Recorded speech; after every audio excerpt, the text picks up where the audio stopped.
There's a concentrated effort to stop it. They'll do anything to stop us, especially now. Because where is our opposition? He's been fighting for us for so long.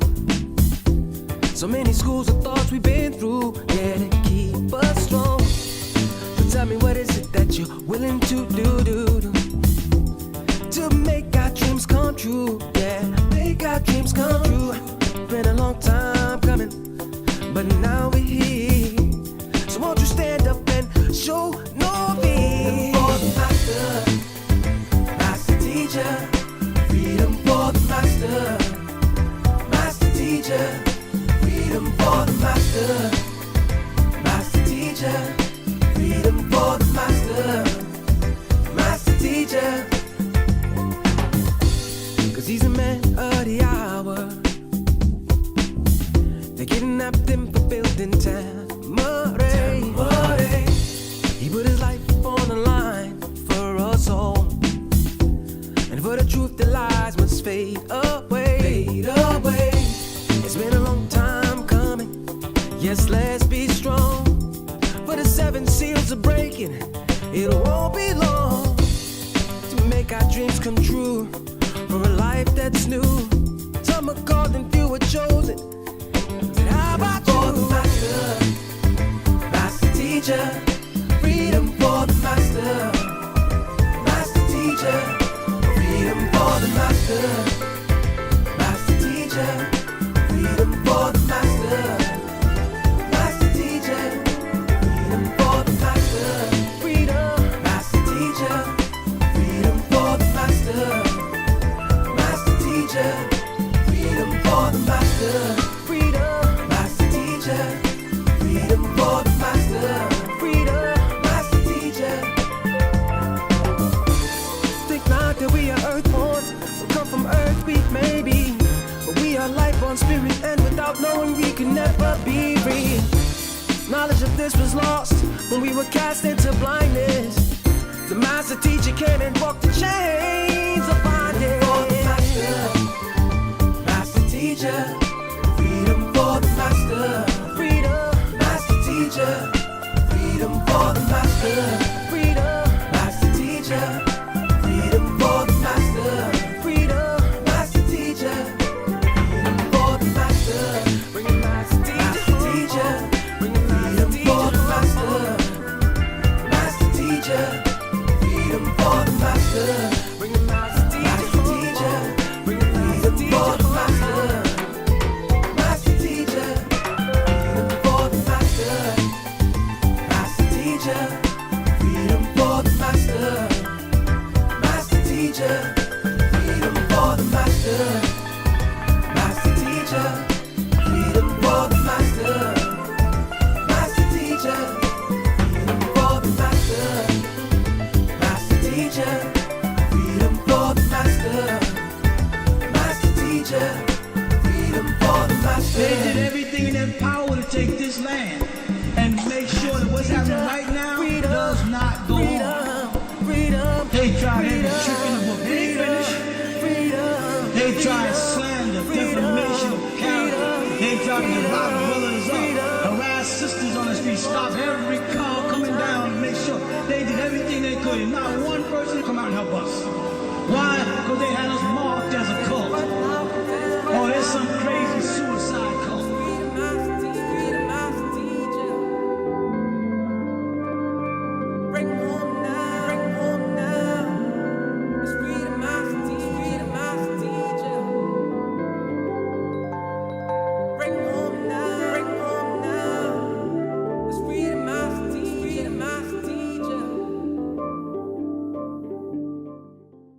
There's a concentrated effort to stop it. They'll do anything to stop us, especially now. Because where is our opposition? He's been fighting for us for so long. So many schools of thoughts we've been through, yeah, to keep us strong. So tell me, what is it that you're willing to do to make our dreams come true? Yeah, make our dreams come true. Been a long time coming, but now we're here. So won't you stand up and show no fear? For the master,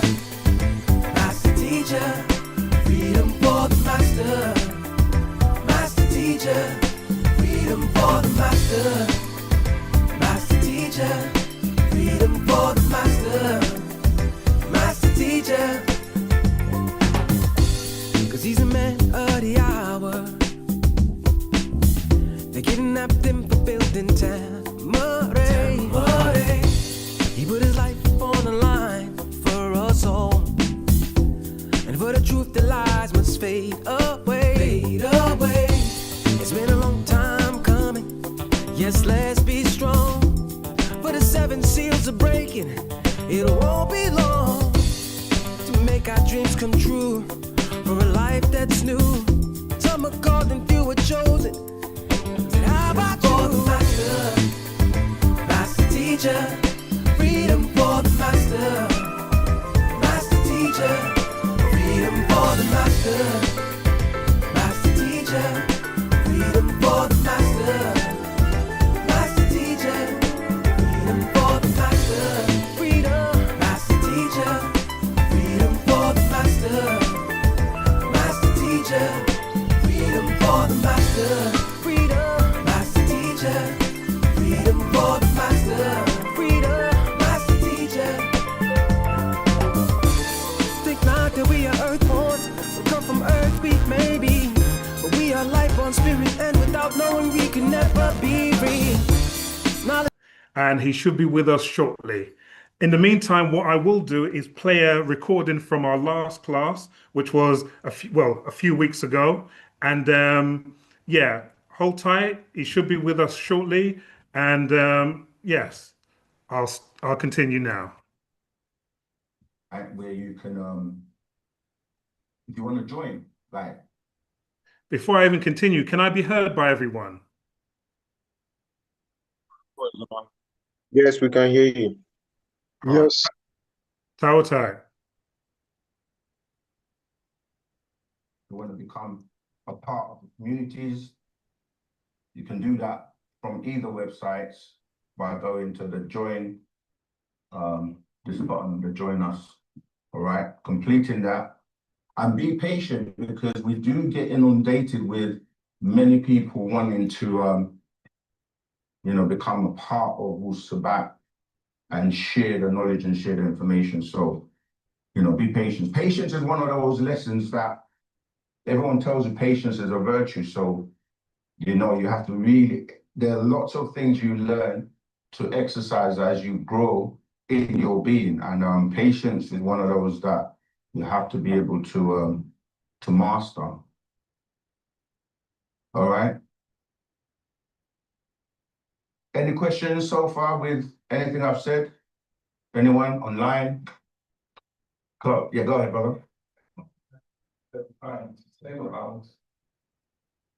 Oh yeah, please, if you could use a mic so that we can make sure that we record it properly. You said something I just want to clarify. You mentioned about DNA explosion, and the DNA explosion has to do with a chemical reaction in the body.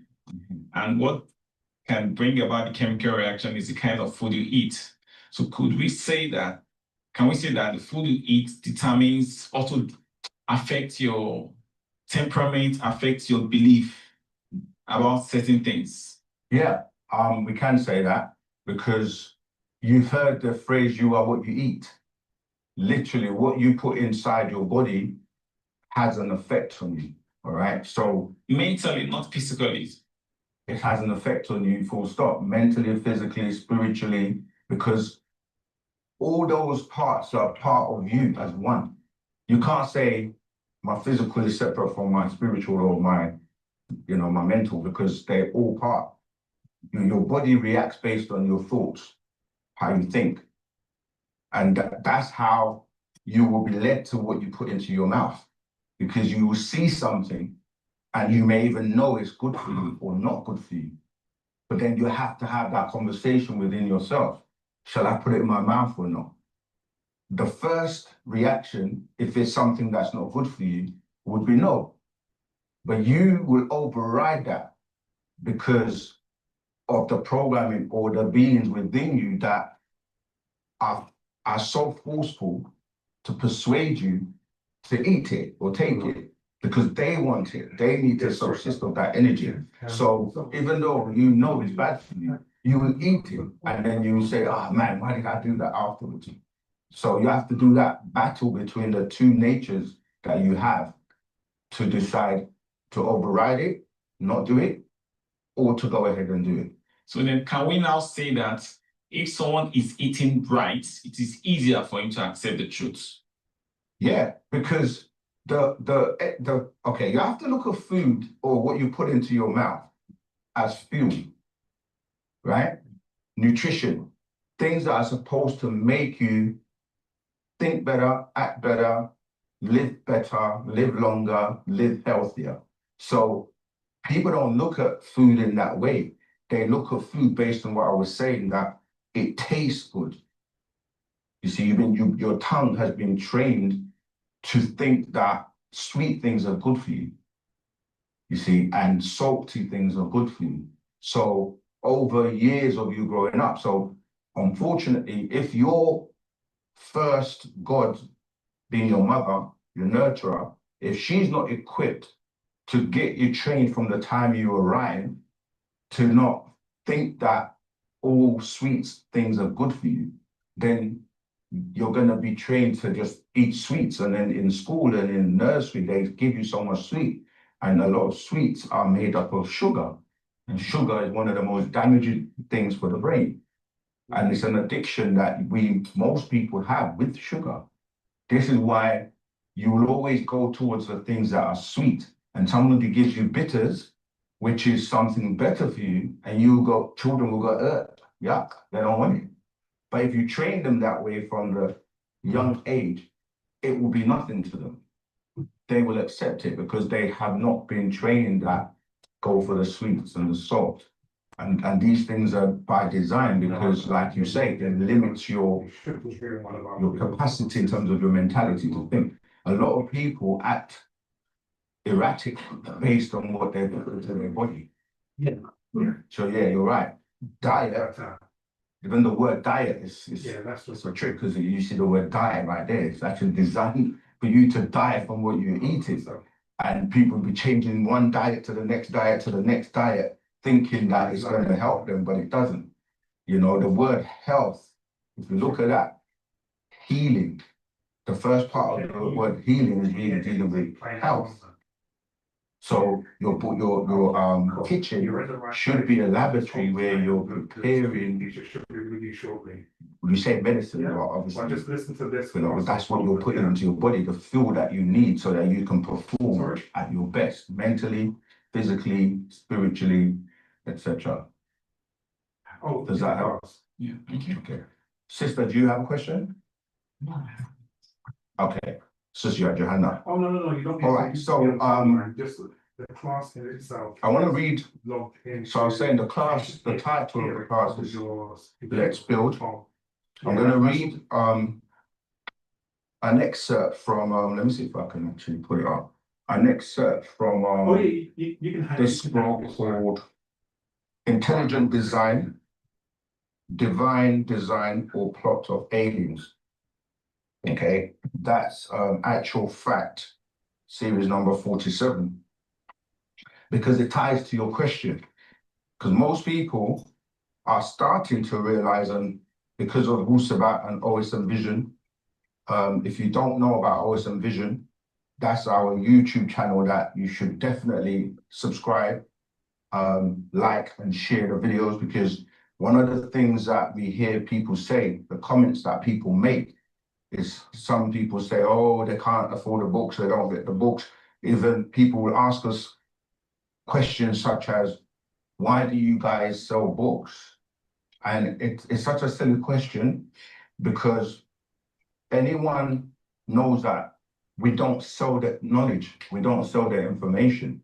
We are the most, I would say, I don't like to use the word organization because we're a culture, but we give out information daily, freely. You know, all the videos, if you've never read one book, you can watch all the videos on OSM Vision and you will learn more in probably 1 week or 1 day than someone in a religious organization that has been there for 20 years. That's how powerful Wu-Sabat is. That's how powerful Panababyan is. At this stage, there's no one on the planet that can even try to dispute that. Not only did he give us our way, our culture, our language, Wu-Sabat, but along the way, he stopped and cleaned everybody else's stuff up by giving them the most authentic, unbiased version of their books. That's the Quran in Islam. That's the Torah. If you follow, Abrahamic religions, that's Circle 7 of the Moorish Science Temple. Name it. He cleaned it up. The lessons of the Honorable Elijah Muhammad, he cleaned them up. 5%ers, name it. Everyone he had to, because he's a reformer. He's here to bring about this change, whether people accept it, like it or not. You see? So if one man can do that, and all of the leaders of all these organizations put together have not yet come up with one original book of their own, nor built any communities, not even attempt to build, what we did with Tamaray, Egypt of the West. They talk Egyptology. People will always tie it into Egyptology. They will say they're Muslims, but they will talk about, ancient Egypt. Everybody will tie into Egypt, because without Egypt, their books, their religious organizations don't have anything authentic. So they have to tie into that, but they can't take you all the way. They don't have the language. They don't have the culture. You see, so, how do you tell a person's greatness? You can look at anyone who's popped up in the last however many years, right? The students of the master teacher are the most prolific people out there. When Brother Polite was on the so-called conscious community, he was shining more than everyone. Greetings, everyone. Greetings. Just to update, student teacher Haptui is on his way and he should be with us shortly. I'm just playing a tape, one of our last classes, just to get everyone in the right frame of mind for today's lecture or today's question and answer session. And just bear with us. He will be with you shortly. Thank you. I appreciate love, brother. Thanks. Chris York went on there. He, you can look at the teachers like the Triad of Atum Ray, Haru Hotep, Mentu Hotep. These brothers, no one can touch any of the master's students, let alone him himself. You want to ask a question? Okay, no problem. So what we're saying is, it's time for the master teachers to come home. That's what really today's class is about us rebuilding and bringing the master home. Yeah, so let me read this and then we'll get into it. So I'm gonna read from page 9. In fact, let me read from the introduction where it's saying Zahen, Mursam, Sayem, Mursam, Awi Dasas M Mokmeu, which translates as intelligent design, divine design, or plot of aliens, by Parnabab Yanum. His Excellency, Dr. Malachi Zika bin York. Actually, I wanted to, let me share this so you all can follow along. If you have any questions, burning questions, we encourage people to write their questions down. You should really get into the habit of having a notepad, pen and paper, so that you can take notes, you can write things down. One thing we ask is that you research for yourself. Don't just take our word for it. And this is something that the master teacher always said, like, don't believe me, check it out. So if you want to really know something, you can't rely on someone else. You have to confirm it for yourself. We do know and take it that not everything you may have the opportunity to be able to go and check out. For example, you may never get the opportunity to go and visit Egypt, the one our ancestors built before. And but you may have seen pyramids in pictures, people talk about it, people, so you can't experience everything, but you can use sound, right reasoning by firstly, reading, using your mind to discern things, and then checking out with other people. I'm trying to find this document so I can share it.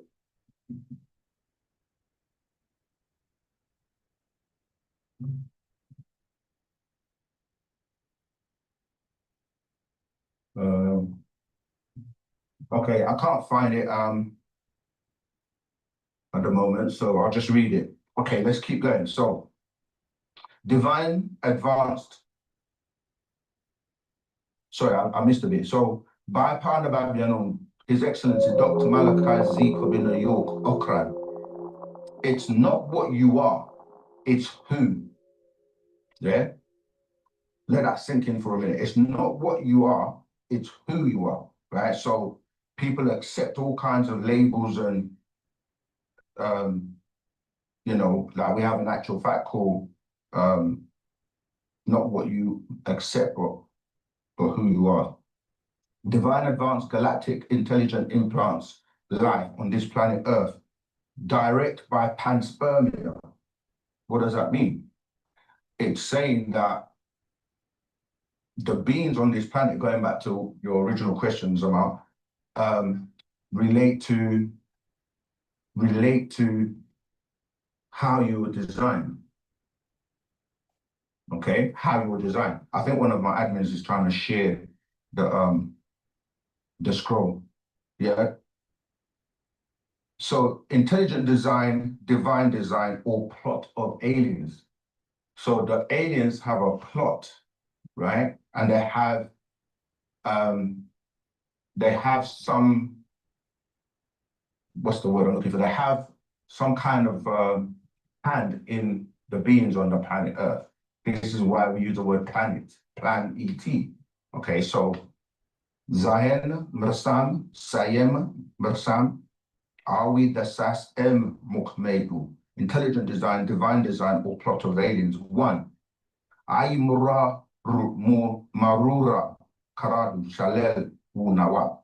My beloved children of wu-nuwaup, Mukhmenu, Melanites, you are much more than you have been led to believe. 2. Your Yahasat genes have been affected by what you intake, who you are around, and what you hear, see, feel, smell, and taste. All affects change in your Mukwan being. This is what you were saying, right? To read that one again, number 2, your genes have been affected by what you intake, right? Who you are around, the people you're around, and what you hear, what you see, what you feel, what you smell, and what you taste, all affects change in your being.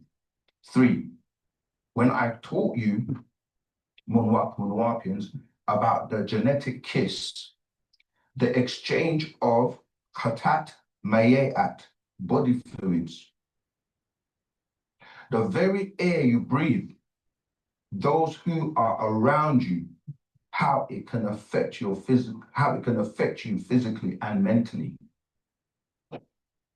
4, such as shape-shifting, transforming, morphing, and transfiguration.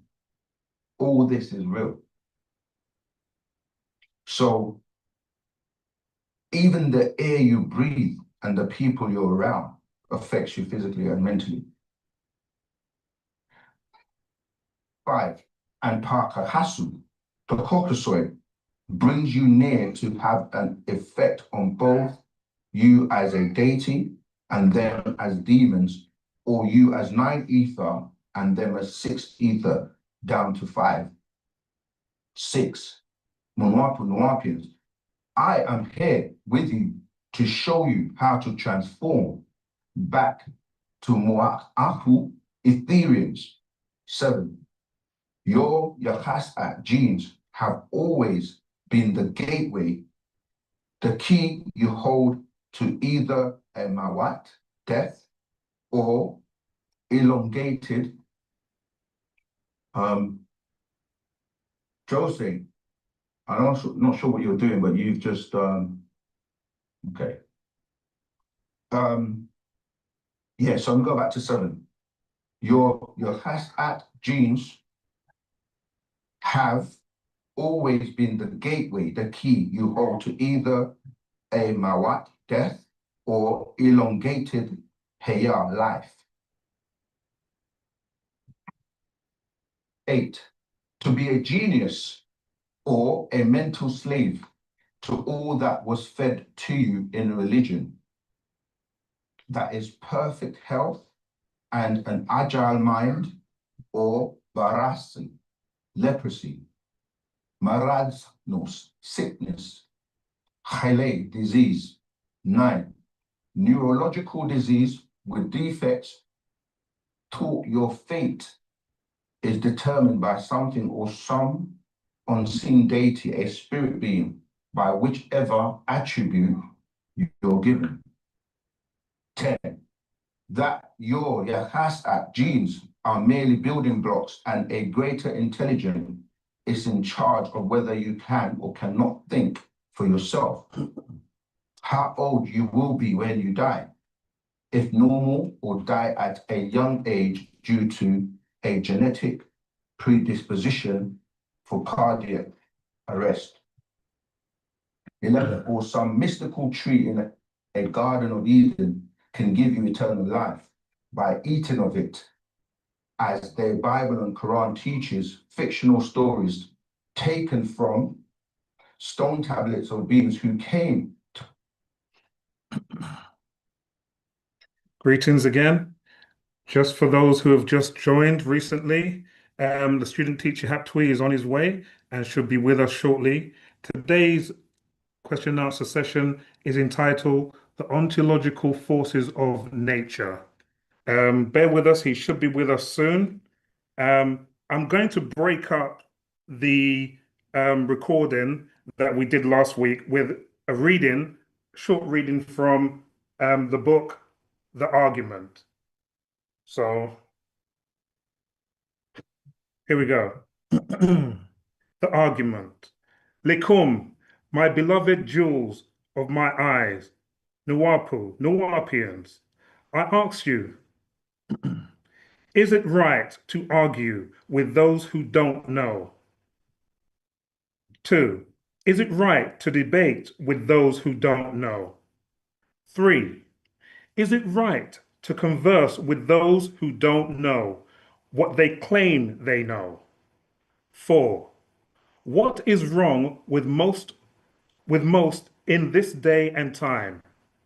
5, what is the reason so many argue about what they don't know?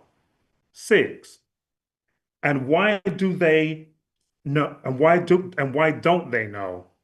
7, how can they argue over what they don't know? 8, so what the great argument is all about? 9, it's an argument about misinformation. It's an argument about mistranslation. It's an argument about misguidance. It's an argument about who is right and who is wrong. So is this argument right or wrong? Nuwaupians, we all start with this point. Why do they argue? Who is arguing? Religious people are arguing between each other over who is right. What is right? What is exact? Sorry, right is exact. Right is fact. Right is truth. Right is confirmation. Can one be right about what they don't know for a fact? Can one be right about what is wrong? What is wrong? Wrong is not right. Wrong is not exact. Wrong is not fact. Wrong is not truth. Wrong is not confirmation. Can one be wrong about what they don't know to be fact? Can one be wrong about what is right? My beloved Karadu, children of Nuwaupu, how is it that so many are wrong about what is right? And how is it among religious people they are arguing about the same things, and all be wrong, and all be wrong, all be right? The tongue, the voice box, the voice, the mind, the larynx, the speech, the language, which is shaped into sound, which is shaped into words, which is shaped into conversation, verses, and sentences, combinations of sounds to form words, to form verses, to form conversations, to form a tongue, to form a language,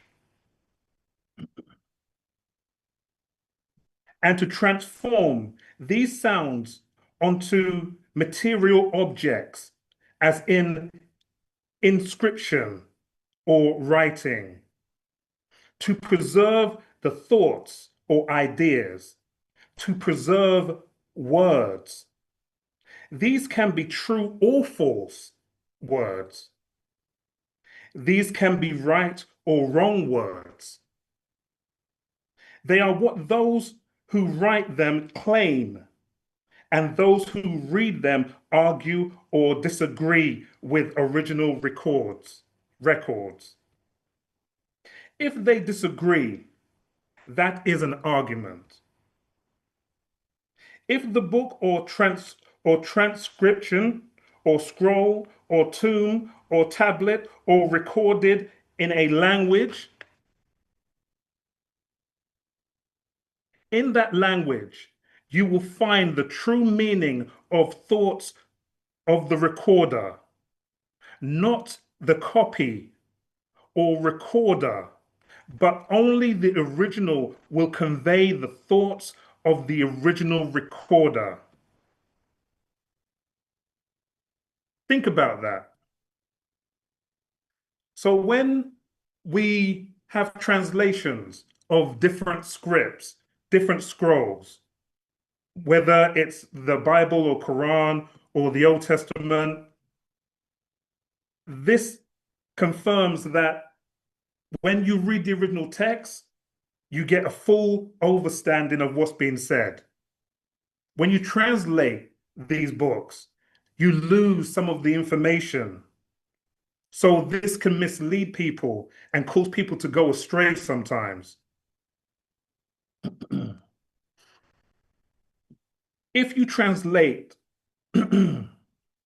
you first transliterate the sound into another script to capture the sound of another language.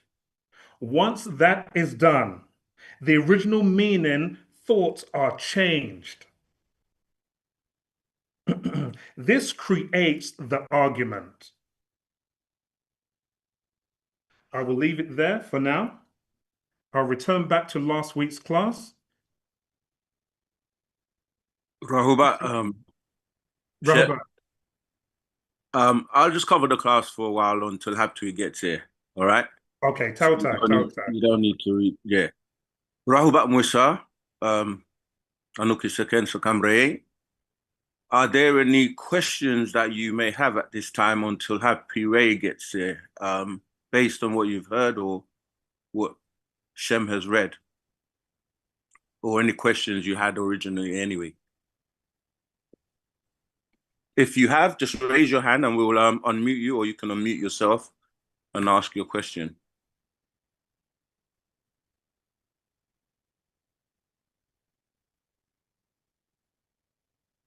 Okay, I guess no one has any questions.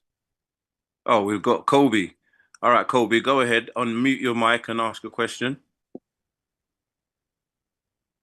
Rahul So just a bit that I caught there when he said before, when the master teacher was saying before a translation, it's a transliteration. Could you just expand on that and explain a little bit more? Sure. So for those who have been studying, like if you wanted to know something, like today we have the online Bibles and online Qurans and so on, yeah? So when you go to these tools, you will see like, let's say the Arabic script, and then you will see a transliteration, which is like giving it to you how it is said in the language, and then you get the actual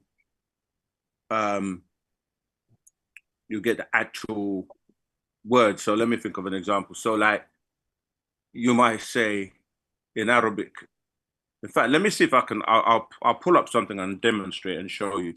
It'll probably make more sense when you see it. So give me a minute to just share my screen.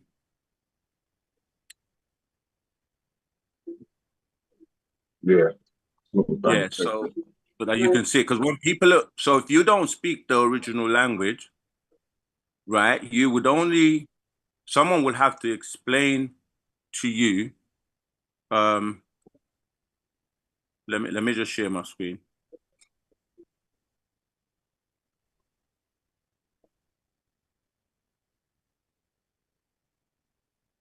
One second. All right, here we go. Can you see my screen? Can you see my screen? Sure. Okay. Sure. All right, so I'm gonna do blueletterbible.org is a good tool for the Bible. And while that's loading up, I also do the Quran, which is, you can go to Quran, I think it's Quran.com or Quran online. Both of these are useful for,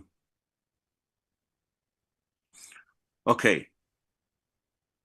So if you can still see my screen, right? You see, so like, for example, here you see the word Quran. This is what you call chapter 1, Al-Fatiha. You see, so what you're seeing, this is the Arabic. Remember, Arabic is written from right to left. So this is Alif, Lam, right? So you can see it says Al, and then this is F, so it's Al-Fatiha.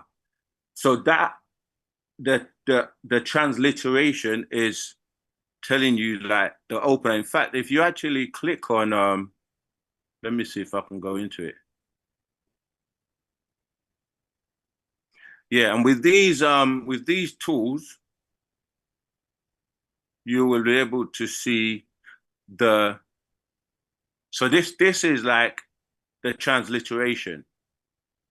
So if you were to read the actual Arabic, it wouldn't actually break down into this. I'm just trying to see if we can find the tools for the transliteration, because it normally would show you. I haven't, this is a new version of it. But basically, like, you see the Arabic, you see the transliteration, and then you will see the, like, if you were reading the Arabic, it may not automatically translate to this, what you're seeing in the English. But there's a tool, let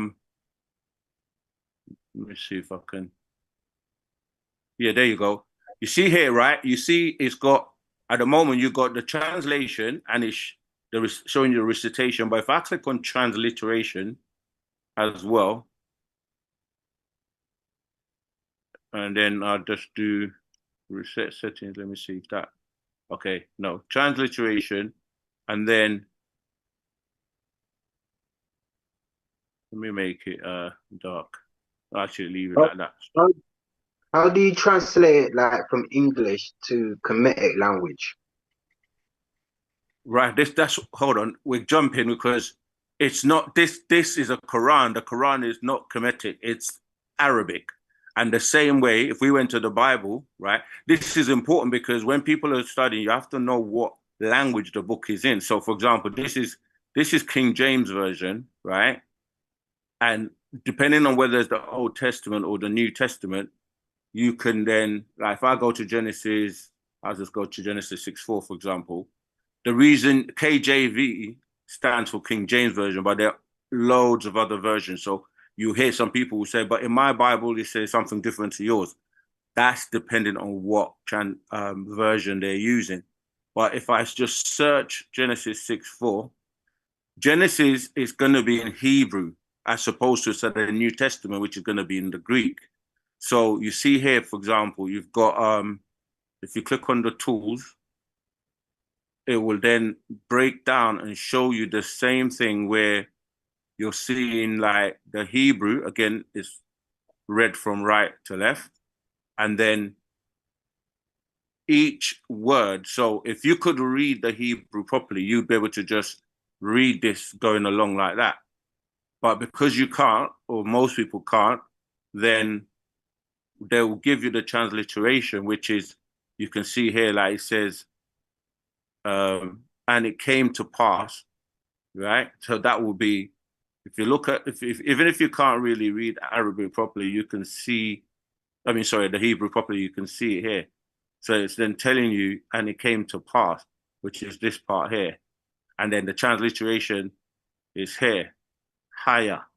And if you went on to the when, these numbers is the Strong's number. You can see that like it's in columns. So you got the English, the Strong's, then the transliterated, the word where it's transliterated from, as you can see here.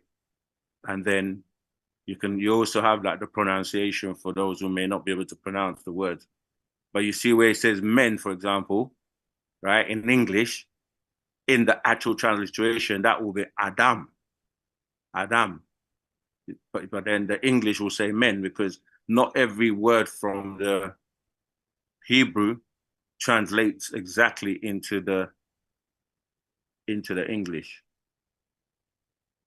You see? So again, when you say on the earth, you're seeing the word Adama. Does that make sense? Sure. So if you were just reading the words, like, okay, let me read it, yeah, from just the transliteration. So the transliteration will be Haya, Adam, Halal, Rabab, Al, Panim, Adama. But if I said that, you wouldn't have a clue what I'm talking about. But that's the transliteration from the Hebrew script. To know what I'm actually saying, you would have to go, if I read that again from the top using just the English now, it's going to be, and it came to pass when men began to multiply on the face of the earth. You see, Adama. Sorry, someone was going to say something, or was that you? No, that was me. I was just trying to say, I get what you're trying to say, but carry on now. This is good. Okay, so the surah in the first, okay, again, if you look here, these are the chapters of the Quran. So the first, this is all in the wrong order because they tell you now that Al-Fatiha is the first chapter. But originally, the first chapter would have been the 96, which is, if you scroll down, you see the 96 is here, which is Al-Alaq. So it's in the wrong order. But in the master teacher's translation of the Quran, he puts everything, he shows you the wrong order and he puts it into the right order. So if you look at this, yeah, in the Arabic, you would read it like this, Bismi, you see the word here, this is Allah, right? Because we studied Arabic, so you're sitting there saying Bismi Allah ar-Rahmani ar-Rahim, yeah? You don't know, if you can't read this Arabic, you're not going to be able to go Bismi Allah Allahi, even though the different versions give you slight different pronunciation. So if I was just going Bismi, Allahi, Ar-Rahmani, Ar-Rahim, you wouldn't know what I'm talking about. So then it comes in here, like in the name of Allah, the most compassionate, most merciful. Now, the thing is that if you, some of these tools allow you to have more than one Quran at the same time. So I'm just like, so the one we've got here, like you can normally, and they've got a different system of Arabic as well. So if you press Tajweed, you're going to see the actual Arabic change. You see the Arabic has changed now, where you have all of these strokes and signs on the top, right? Because Tajweed is when they introduce vowels and certain things. But what I was looking for is to see how you can normally select more than one version of the Quran at the same time. Okay, here you go. For example, right? Look at this. If we keep to that example where it says, in the name of Allah, the most compassionate, most merciful, which is what they're telling you that this is saying, yeah? Now, if I change the Quran from, yeah, here you go. This is what I'm looking for. At the moment, we were looking at the Mustafa Khatab version. Now, if I click on the Yusuf Ali version, you can have more than one version at the same time. Now, check out, let me see if I can have another one, Sadiq. See, again, the brother that was asking about if you can go into the Kemet or whatever, these are the versions of the languages that they give you of it. They don't have Kemet because obviously Kemet is going into what we call the hieroglyphics and going into our language. They don't give it to you here, but I'll put Pixel as well. So now what you're going to see, if I move this out of the way, you see now I've got that same surah, right? The first one called Al-Fatiha, according to them. You see that this same Arabic, where they're telling you is Bismillahir Rahmanir Rahim, you look at the Arabic for the Mustafa Khatab version, it says, in the name of Allah, the most compassionate, the most merciful.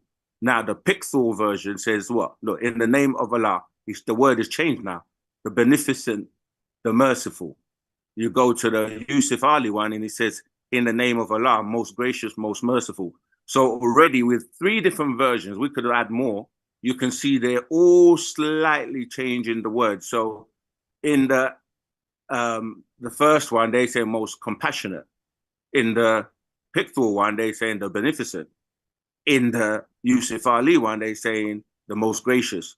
So if you don't know this as someone who doesn't speak or read Arabic, they would tell you that the Arabic of the Quran never changes, it's the same and all of that. But yet, here we're looking at 3 different versions and they're all saying 3 different things.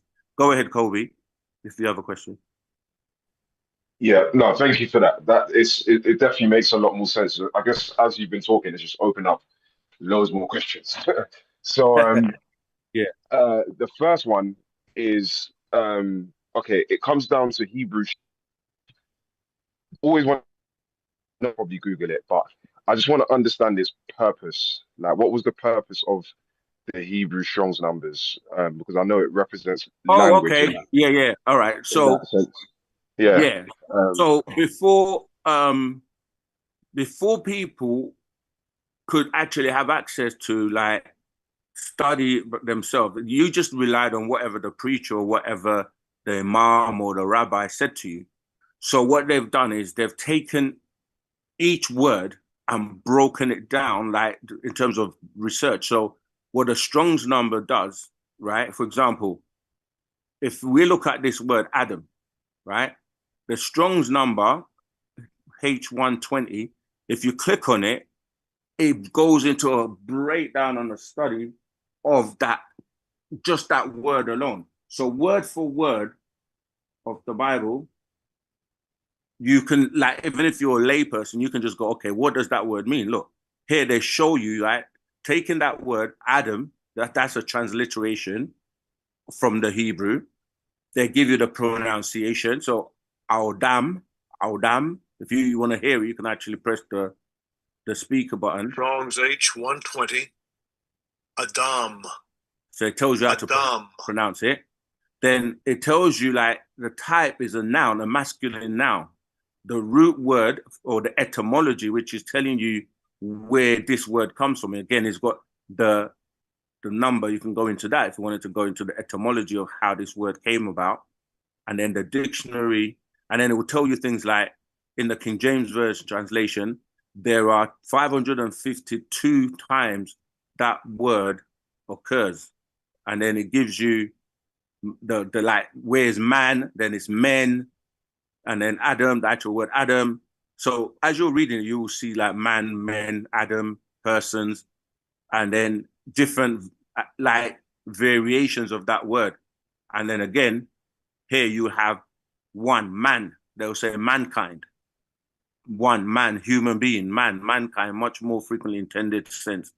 Adam, the first man, city in Jordan. This is just giving you the outline of the biblical usage of it. Then the Strong's definition will be like Adam, Adam, from where it comes from the etymology, and the look, ruddy, i.e. a human being, an individual, or the species, mankind, etc.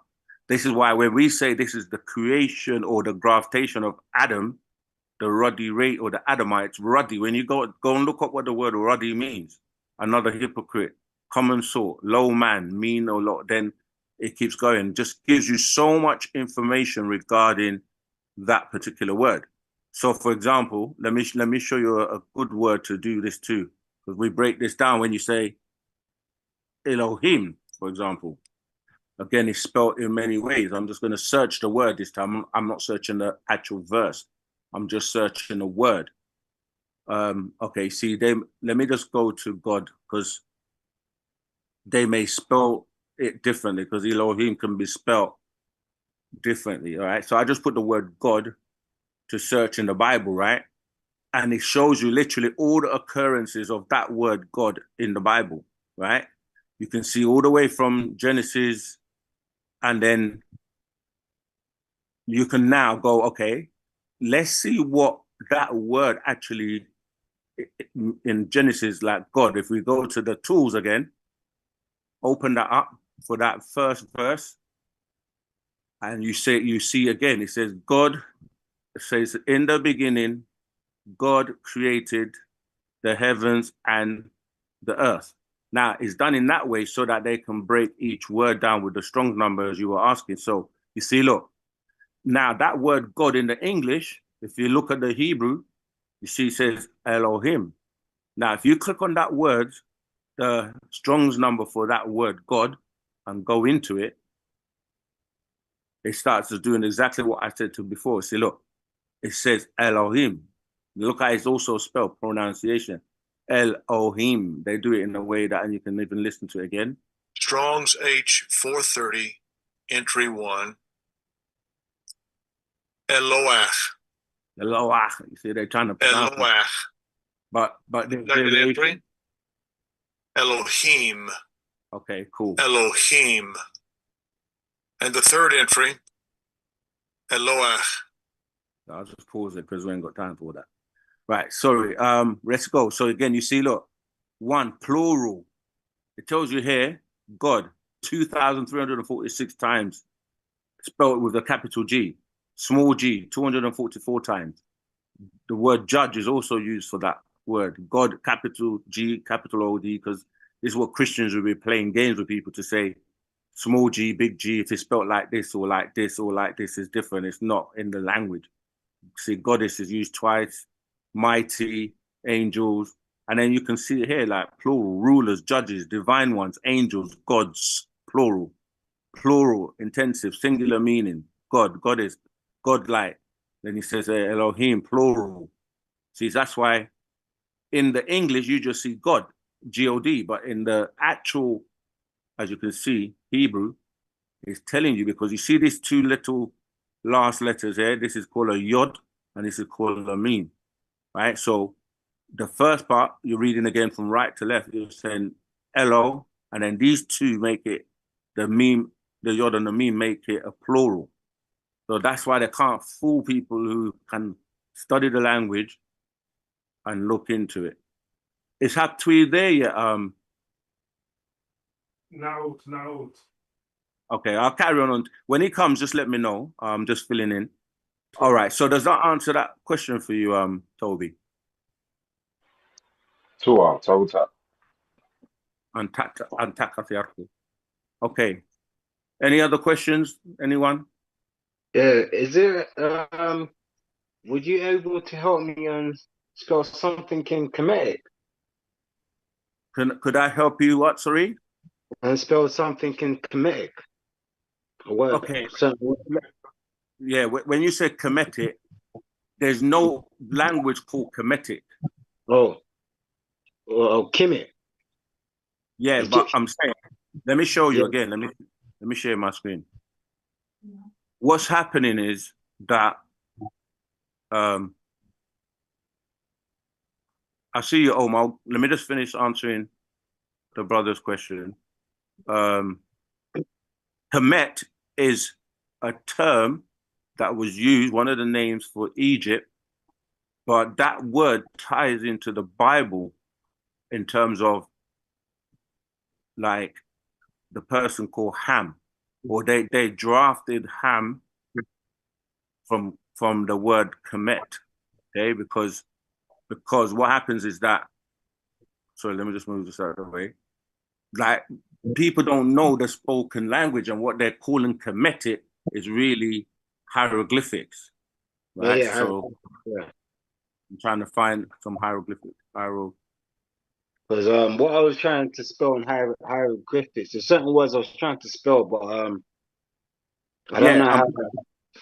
Don't know how I'm trying to help you out because there are different scripts of the security thing. There are different scripts of hieroglyphics, yeah, and Right. our language. I don't know this security thing. Let me see if this.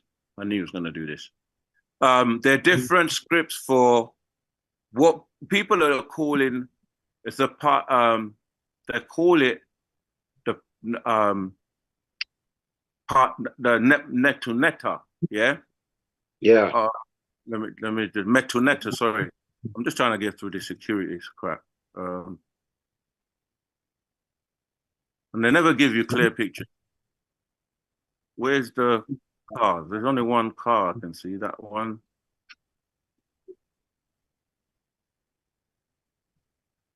This is nonsense. Let me try it. Just go into Google. But yeah, so the hieroglyphics have different scripts, and if you've read any of our books, let me just put Egyptian writing because just make it simple so they can Egyptian writing.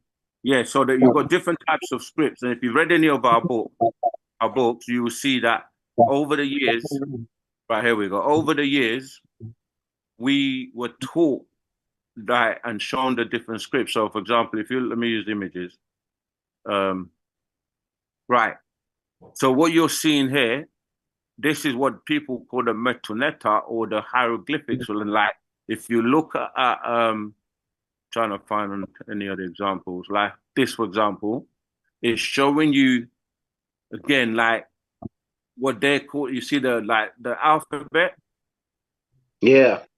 So then you could look at a word, and then based on these pictorial drawings, you could then pick up the word. But the thing is, when you're looking at how it's written in the pictorial, it's the same oh, Google. sorry, hold on, wait. Sorry, I'm not sharing the right screen. 1 second. Let me share it again.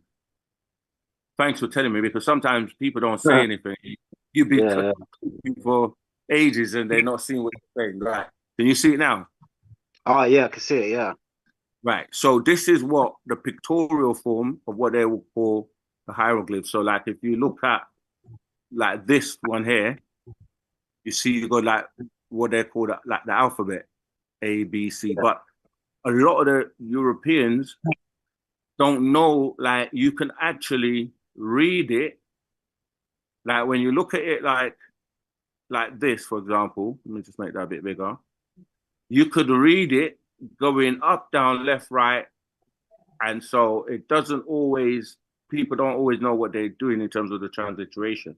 But this is where we're telling people that the original language, our language that we speak called Misbatia, right? This was one of the scripts for that language, but they didn't know it had a spoken language to it. So when you're saying that people are just transliterating the letters, as in the metoneta, it will give you an idea, but you're not going to know the full secret depending on like where you're reading it, up, down, left, right, or right to the left. So yeah, this is what Misbatia, our language, this is just one of the oldest scripts. And then you also had like the cuneiform. So depending on which books you're reading, the language is key in terms of you know what I mean, like trying to decipher what it is. All right, does that help? Not really, but okay, what is it that is not helping you? I understand it, but I just find it difficult how to read it or translate it. It's like I need Yeah, that's more. what I'm saying, that we teach you this in our scrolls, in our books of how to read it. Yeah. But Like, I wanted to know how to say like words like shining in hieroglyphics. Yeah, you're not gonna get that because that's what I'm saying. Like English words don't always translate into the language. So doing it back to front, you really should be studying Miss Batia nowadays. Right. Okay. All right. Makes So sense. we got the language book, so you can start there. Or if you read any of the scrolls when we were actually studying this, you see that the language, we can teach this because we've got in the books, the prayers. Like, for example, if you look at the gold book, have you got the gold book? No, this is my first class today. Oh, okay. In the gold book, it teaches you how to read the script of hieroglyphics properly. Right. And people call metoneta, but it's really called the safuf. Not suhuf. Like some people make a mistake. The suhuf is the pages that Adam received, because Adam also received the scripture, and that's called a suhuf. But the actual proper lettering for reading the hieroglyphs, which people call the metoneta, is called the safuf. Safuf. Right. Yeah. Omar, go ahead. You got your hand up. Rahubat, brother Sakim, how are you? Rahubat, Omar. Anukika was Zamal Antak. I'm fine. And I said, how are you? I'm doing my best, man. I'm fine as well. I had a question, man. So I know in the Arabic, you have the term alif, then you have the lam and the meme. It kind of sounds the same with the same like Elohim. It's like if you just try to transfer it to Arabic, you still use those alphabets. And I was wondering, do they have any relations?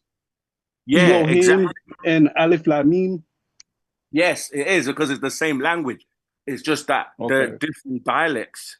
That's why Arabic and Hebrew are the same language, but just different dialects. This is why if you take any Arabic name, let's say like Abraham, right? In English, we just say Abraham. You go to the Arabic, they will say Ibrahim, right?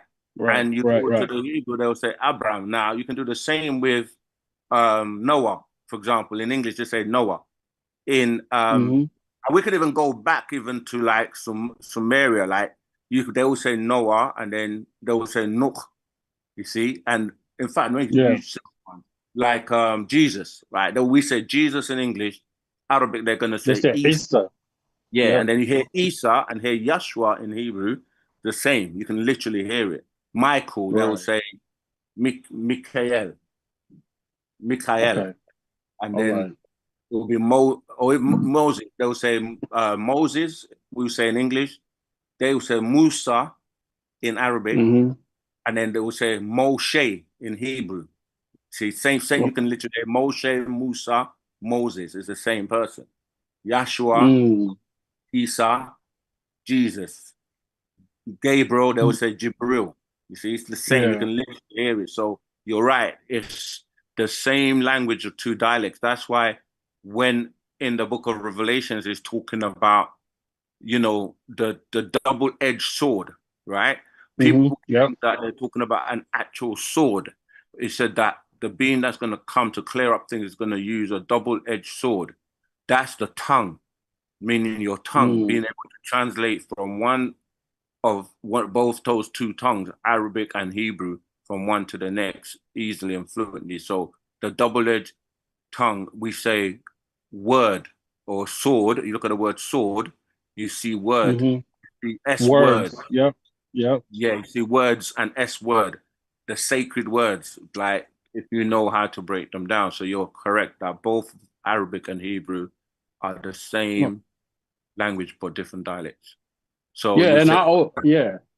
like Sorry for AL cutting you off. Hebrew, sorry, AL, and then that was the same as an EL.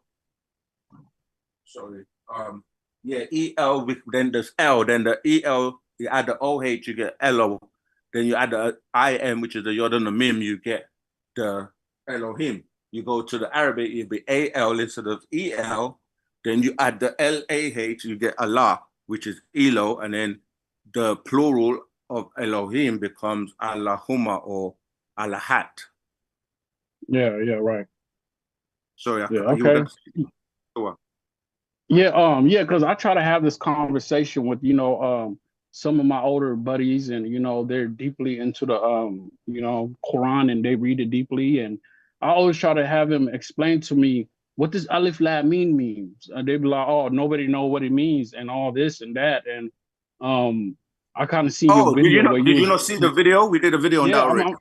I'm coming up to that right now, and I seen your video where you was breaking down the Alif Lam Mim, and I was kind of explaining it to him, and they wasn't trying to hear it, but I was just trying to get more understanding from their behalf, because I really believe like they really know what it means. They just they play like they don't want to say it. Thinking that we weren't going to study and read and learn the Arabic to know what it means, but they try to hide things. Like religious people, that's why what Shem was reading, that Patarak called the argument, really made a lot of sense. Like, how do you argue with people who don't know? Because people will say, you say this means this. They will say, no, it doesn't. Then you show them, and then instead of accepting that, they will move on to another point and say, well, they just dodge and don't really actually accept. So in their term, so you would say it's the same thing, Elohim and Alif Lam Mim. It's basically saying the same thing, just from different dialect. Correct, 100%. Okay, all right. Thank you, brother. That's all I want to know. I appreciate it. No problem. I appreciate you, love it. I appreciate love you. I love you too, Sama. Yeah, because what they do is you have to say, well, which one is older? And they because like the Quran and the Islam is the youngest. Right. Yeah. I just got a message saying Haptu is not going to make class, so it looks like I'm stuck with it. And unfortunately, I'm not in a place where I can use my camera, so you'll have to just go by my tones. I see Jackie and I see Kobe. Yeah, so what they will do is say, okay, if Arabic is the youngest of only 1400 years ago, then the one previous that came before it, like the Old Testament, is older. So, of course, they would have drafted their word from the Hebrew, which was before. But we then go further and say, all right, what was before Hebrew? And we go to the Sumerian tablets of the Anunnaki and deal with cuneiform. Then we say, okay, where does the cuneiform come from? And we find that it's got its roots is in ancient Egypt and the hieroglyphics and so on. Then we go, okay, what was the spoken language of hieroglyphics and cuneiform? And they don't know. Then we tell them it's Mispatia or Sabaic or Nuwapic or the different names that, people know of it, but didn't know it's the same language. All right. Okay, Jackie, I see you had your hand first, and then Kobe after. Jackie, you can unmute yourself and ask your question.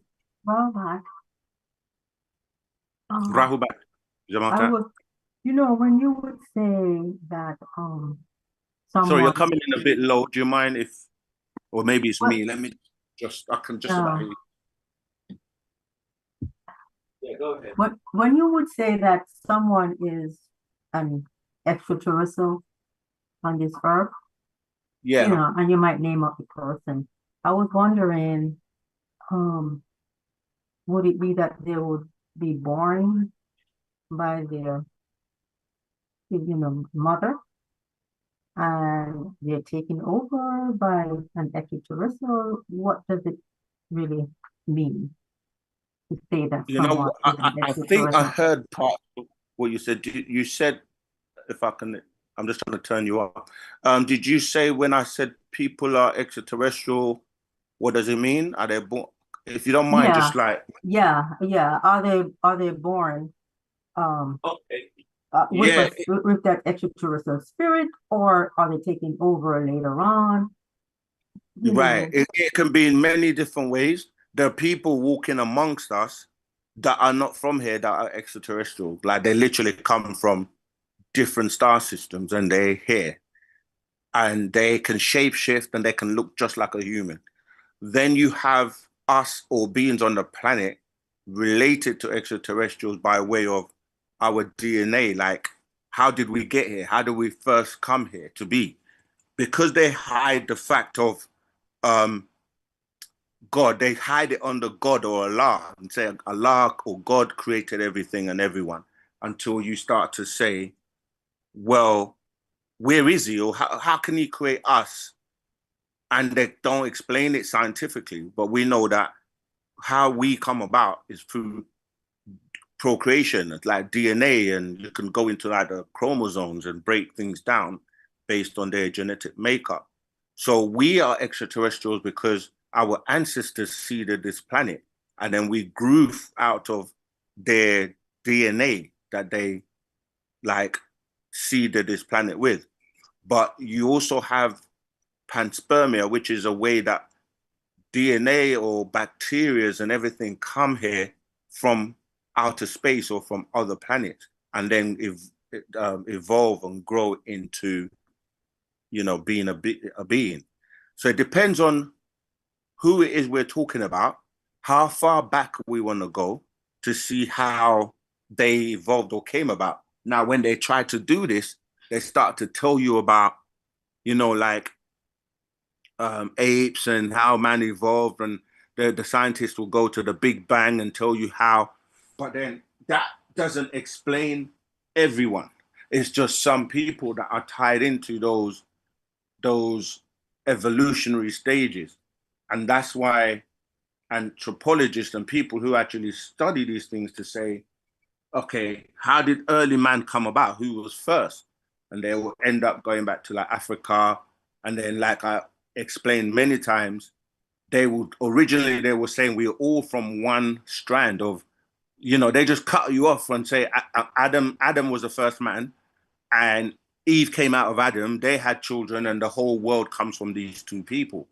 But then that's easy when it's just a basic story for people that don't go, how is that possible? Like things are made from their DNA and their chromosomes and their blood types, and when you go in deep, you start to see that, well, it doesn't make sense, because if we all came from the same place, we would have the same blood types, the same complexions, the same hair texture.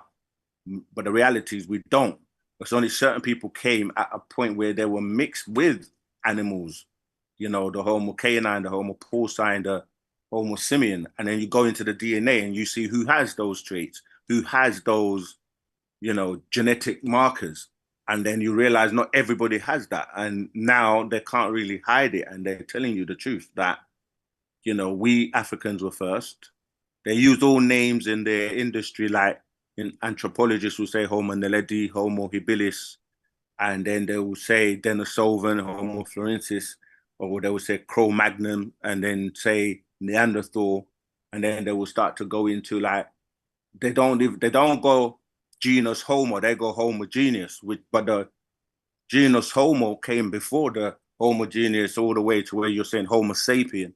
So all these words are used, but if you want to really know and you study and you go, okay, what is a Homo sapien, or like, what does that really mean? Then you go and look at it, and it breaks it down, and it's only talking about a specific period in time, and those beings that were evolving at that time. You see, so when we say extraterrestrial, we're literally saying that no one on the planet DNA or genes come from here. And if you're saying it was God, Allah, or a being that is, you know, in heaven, which is not on the planet, that's an extraterrestrial.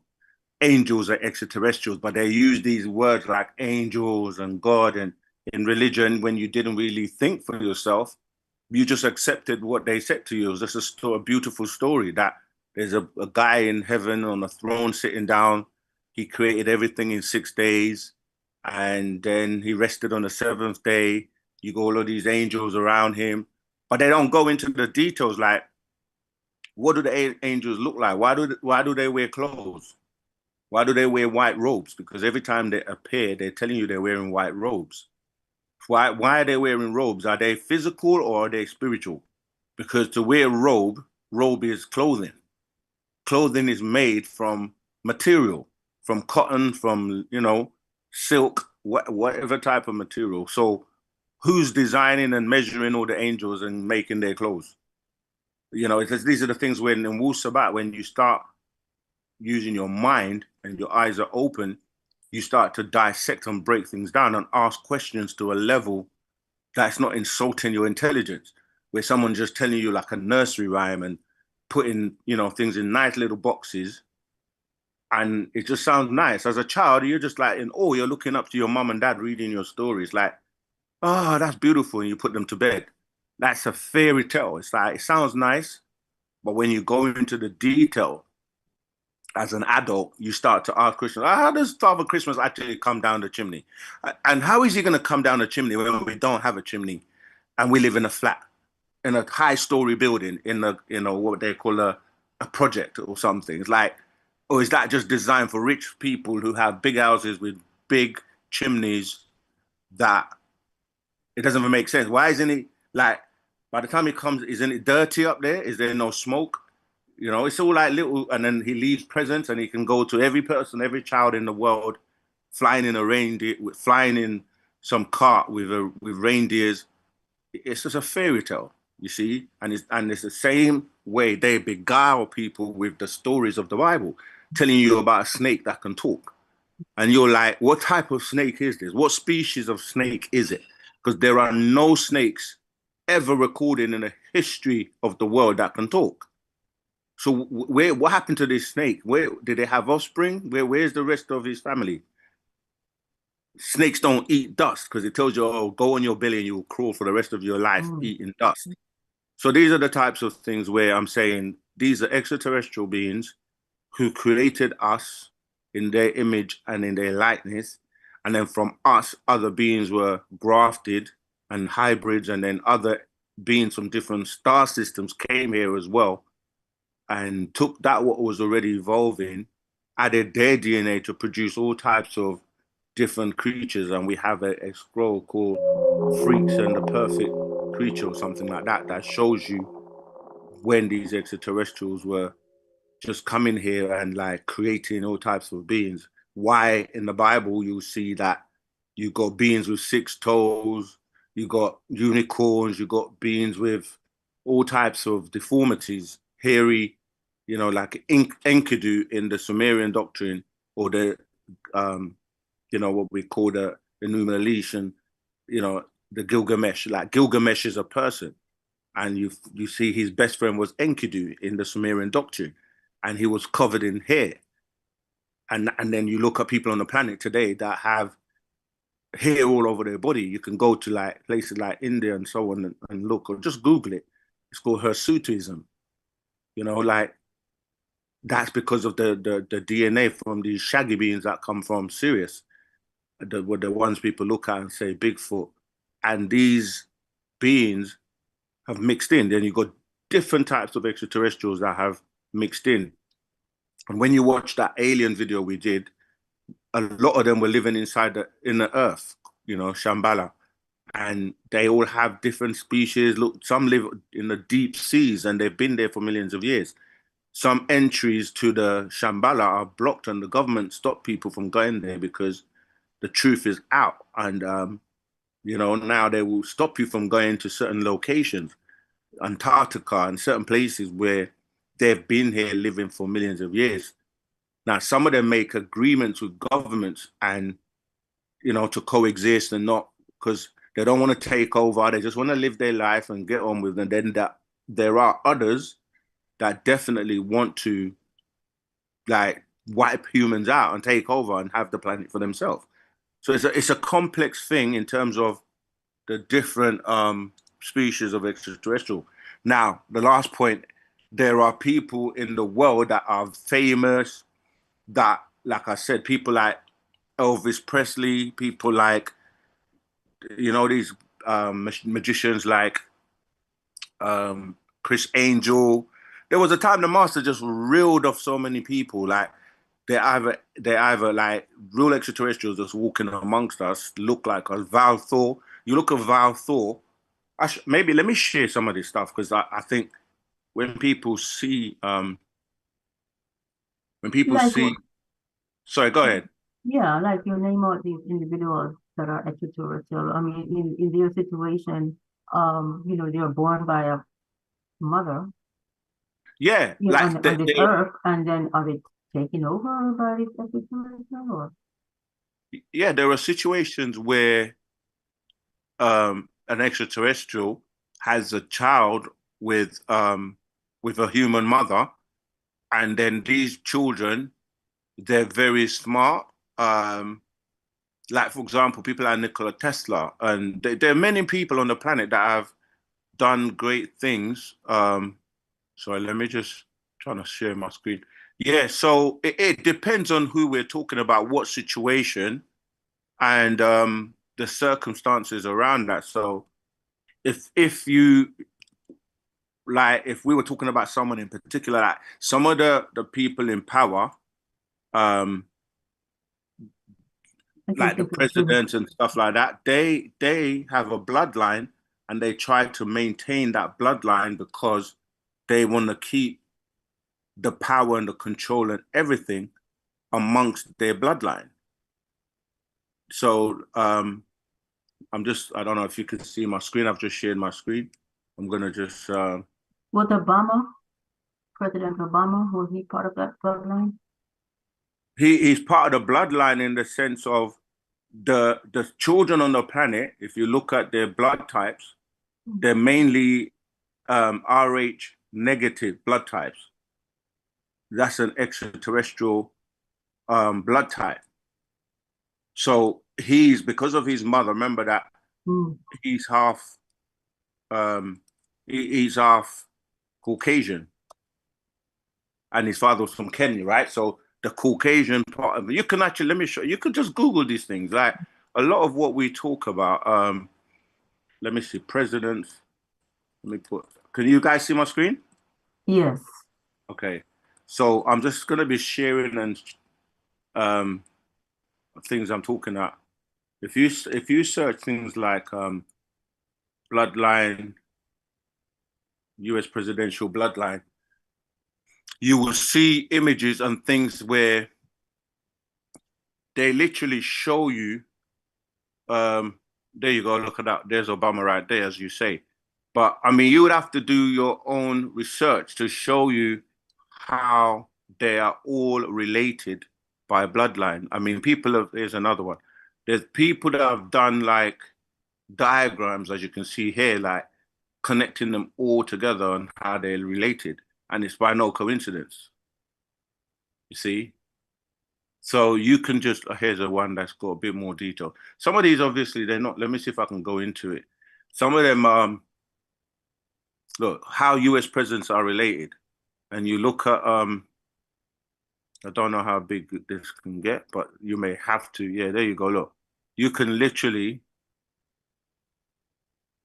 look at them. There you go. There's Obama right there. Can you see it? Yeah. See, look, it shows you his bloodline and how they're related. You see, look, from here, goes up here to there, goes down there, all the way to him. So, you know, these are things that are out there. It's not just something that we are coming up with or making up. Again, let me show you. If you Google Val Thor, and a lot of this stuff was written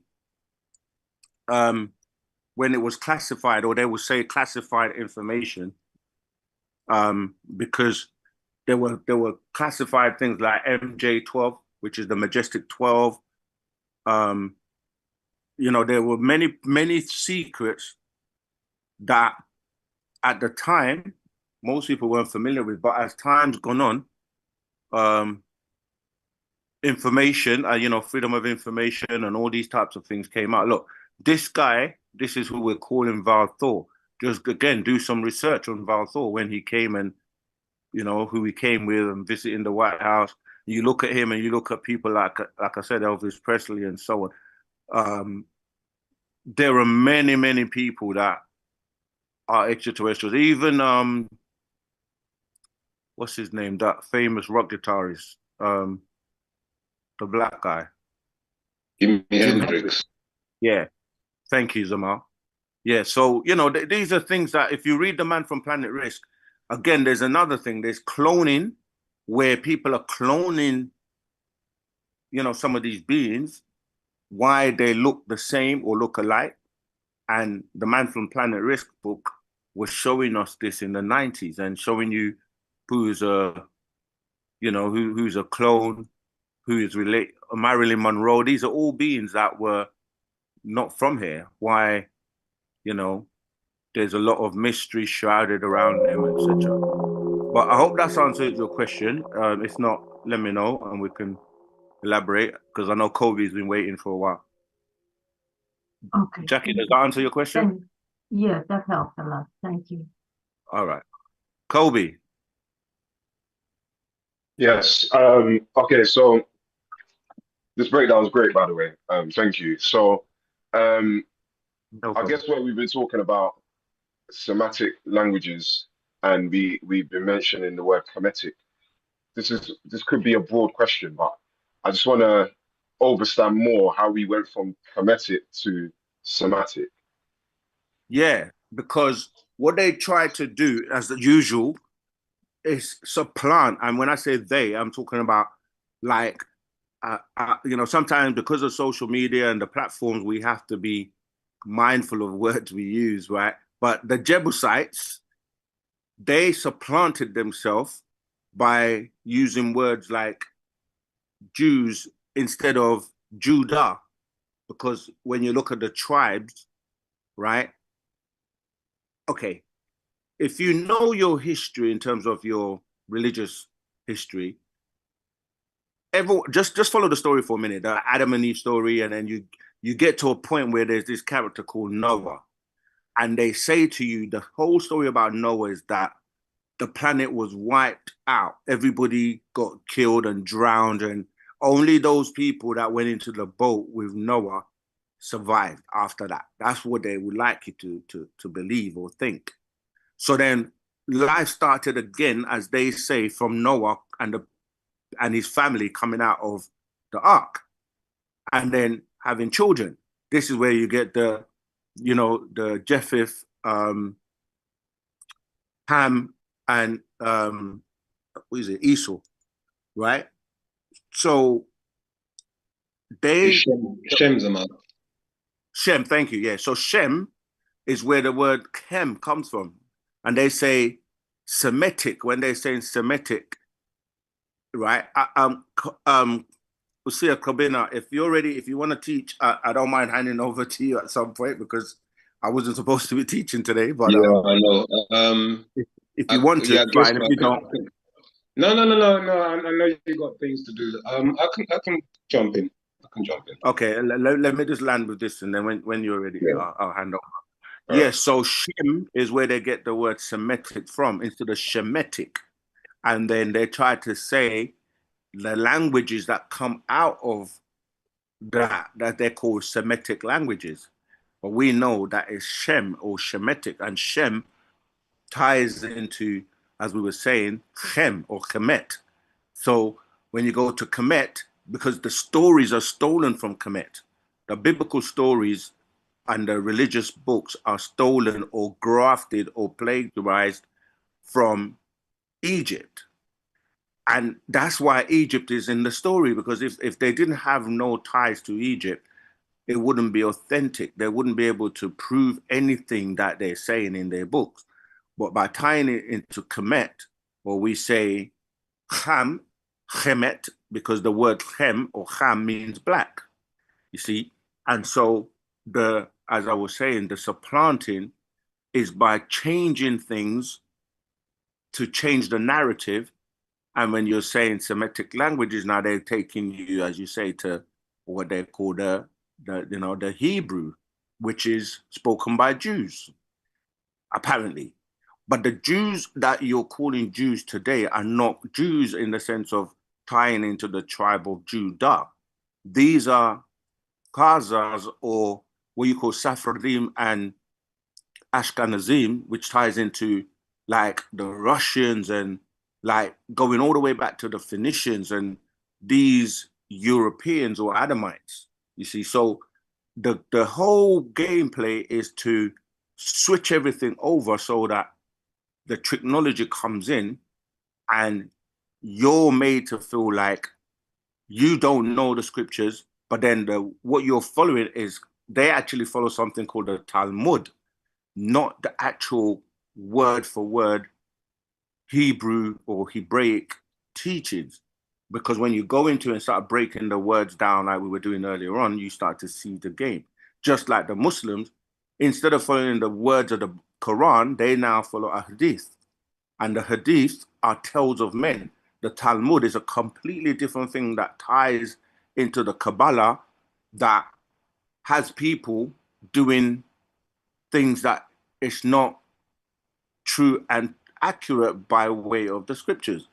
So when the master teacher, Partner Babylon, came on the scene, he was like, okay, you ain't playing that game on me, because he's actually a linguist and he studied all the languages and he was able to go word for word, translating and showing you the truth to the point where they got exposed as the fakers. And he's got a video on YouTube called Fake Sunni Muslims, because what happened is you have what they call Orthodox, right? You hear the Orthodox Jews, the Orthodox Sunni Muslims.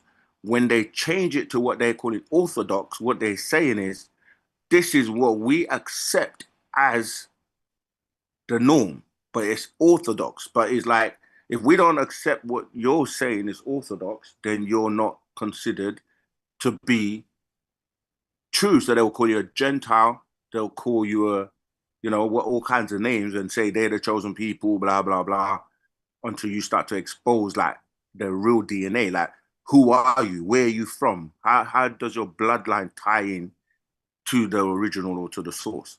You see, so that's where the games are being played. So yeah, Semitic is to take you away from Shem all the way back to you tying back to the Egyptian Kemet, which means black. And then you start to look at all the words like Ethiopia means black, Push means black. Everything ties into these black Egyptians or the black Tamarayans or what we're dealing with, which is our ancestors, tying us back to Ptah, and then all the way to the stars, as we say, Saba or Sabat, Sabians, yeah, which is dealing with the gates to Orion, or the, we had Sabatat and Sa'at, Orion and Sirius constellations, where the true gods, or what people are calling gods, are, but they're actually our ancestors that seeded this planet, come from. And they don't want you to know that truth and tie it back all the way to you being the golden children or the children of Panatharu. But this is the day and time in terms of the sun cycle coming in, and one that's been sent to basically clear up everything, reform everything, and tell you the truth on everything and anything you need to know so you can find your way home. And with that, I'm going to pass the class over to my good brother, Usia Kobina Ka Ray. Tell Tazimo. And Takas, therefore. Rahubat. And also, I just say thank Tautak Second Sakambraye for holding down the fort. I'm gonna jump in also to assist. Ray, I hope you're well. Obviously, you couldn't make it today this evening, but I will be taking over. My name is Usia Karoye, student teacher of the master teacher, Dr. Malachi Kobinazedjo Okran. Yeah, we're gonna go straight into it. Unfortunately, I'm running it off my phone until I connect up my laptop. So I apologize for the impromptu presentation. So if anyone has any questions, please ask away, and I'll see if I can log on to my laptop and present a little bit better. Tawatak, Tawakum, Waisar, for being patient. Any questions so far?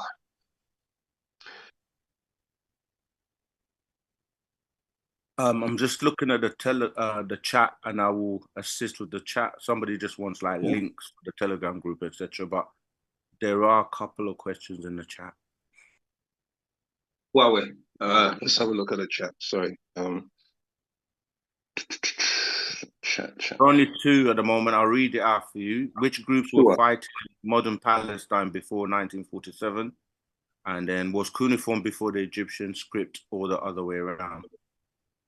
So the first question was, who was fighting before 1947 in Palestine? Tua, which groups were fighting in modern Palestine before 1947? Oh gosh. I mean, it depends how far we're going back here, but essentially Palestine was occupied by the original people. They were the Philistines. That's where you get the word Palestine from. It's actually from the Philistines who were occupying that region, and also other so-called tribes, or of Israel, you know, Edomites, etc. So it really depends on what time cycle we're talking. Circa 2000 AD or BC. You have to be a bit more specific. But if you're asking about regarding the biblical occupation of that land, there were many different tribes that occupied that land. But the main one, Palestine, is where you get in or should I say, Palestine is derived from the word Philistines. So the Philistines were the ones that were occupying in that place.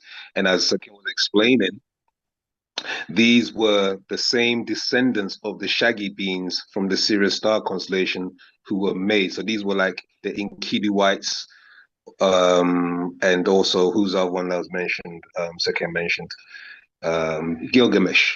Yeah, so these Enkiduites were actually grafted extraterrestrials, beings or animals or humanoids that were roaming or living in that region, and some of them escaped and lived in remote areas, etc., like the mountainous regions.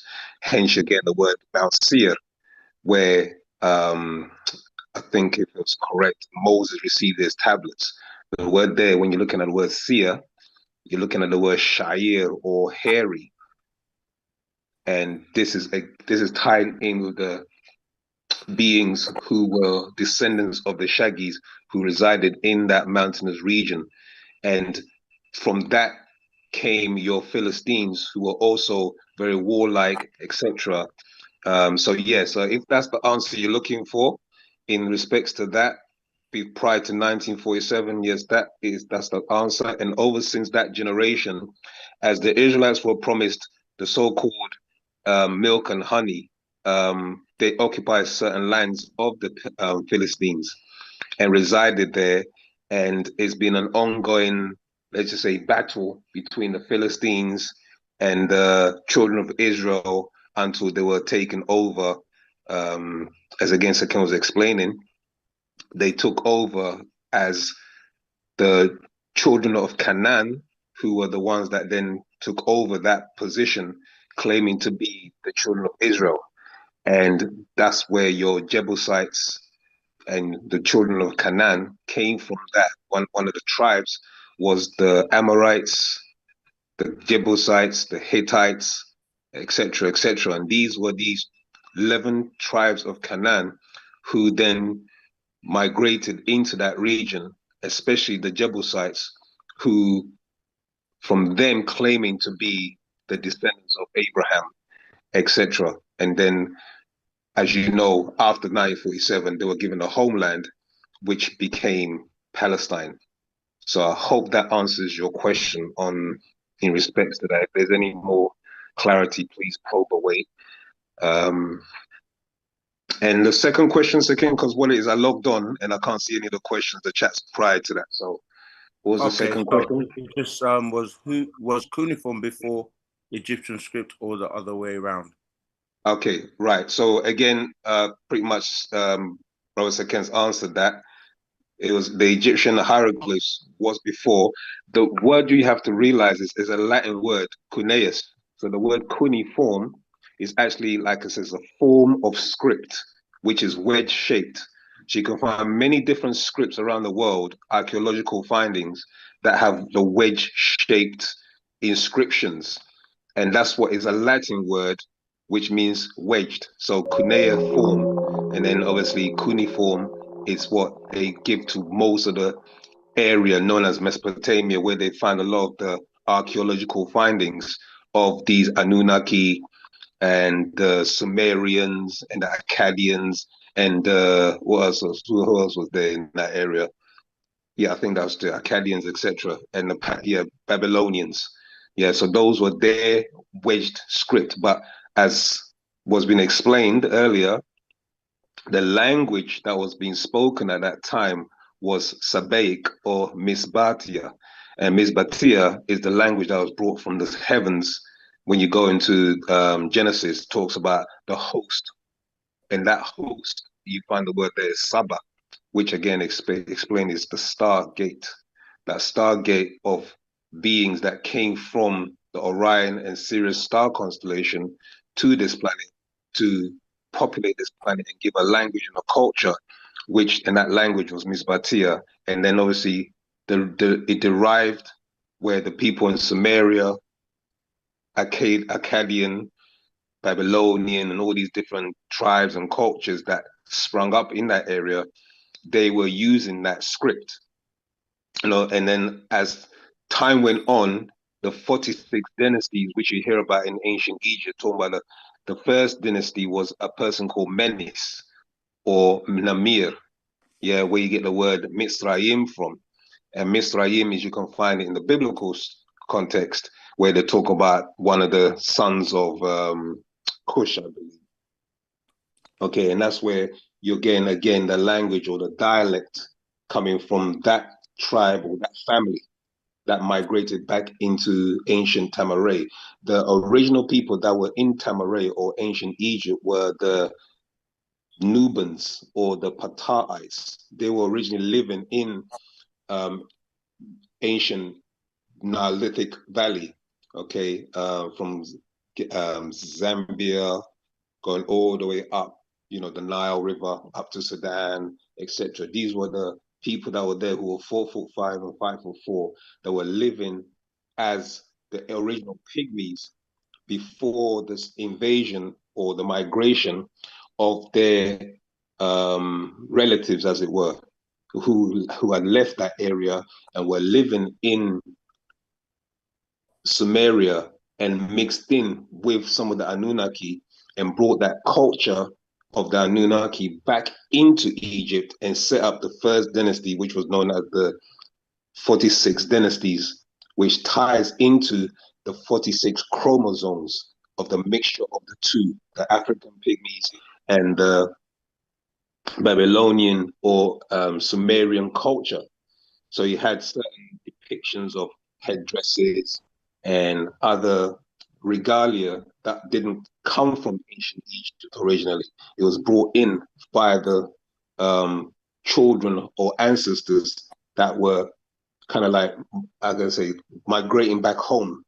Do you know what I mean? Some of them remembered their homeland and their origin and migrated back into Africa. And this is the stories that you're hearing. So when you hear about Misraim, etc., and all these biblical characters, they were coming from the ancient lands of Shinar, or Sumeria. Okay, Shinar is another name for Sumeria, which means plain or land of plains. Not plain as in flying, but plain as in the territory, the terra firma, the terrain.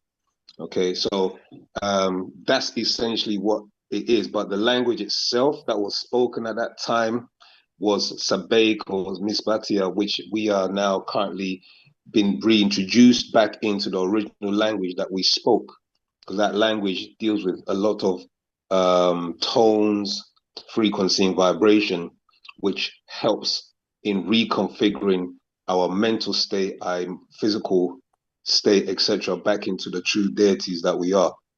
So I hope that answers your question. Just trying to still fiddle with this thing to log into my laptop. So and then I hope that answered that question. Please ask away again if there's anything you're not sure of or want me to clarify.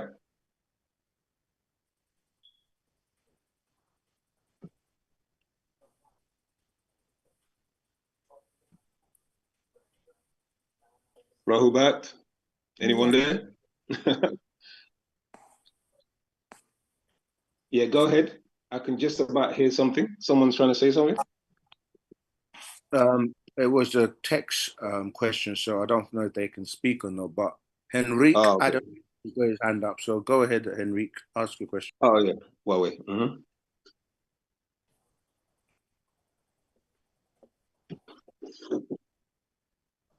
you hear me? I can hear you, Henrique. Oh, lovely. Rahubat. Yeah, go ahead with your question.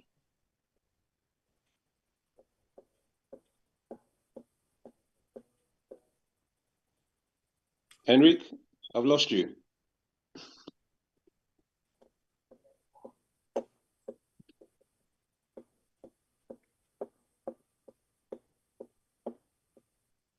So are you there?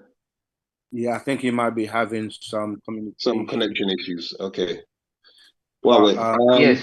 And now, can you hear me? Yes, you can be heard. Oh, okay, thank you.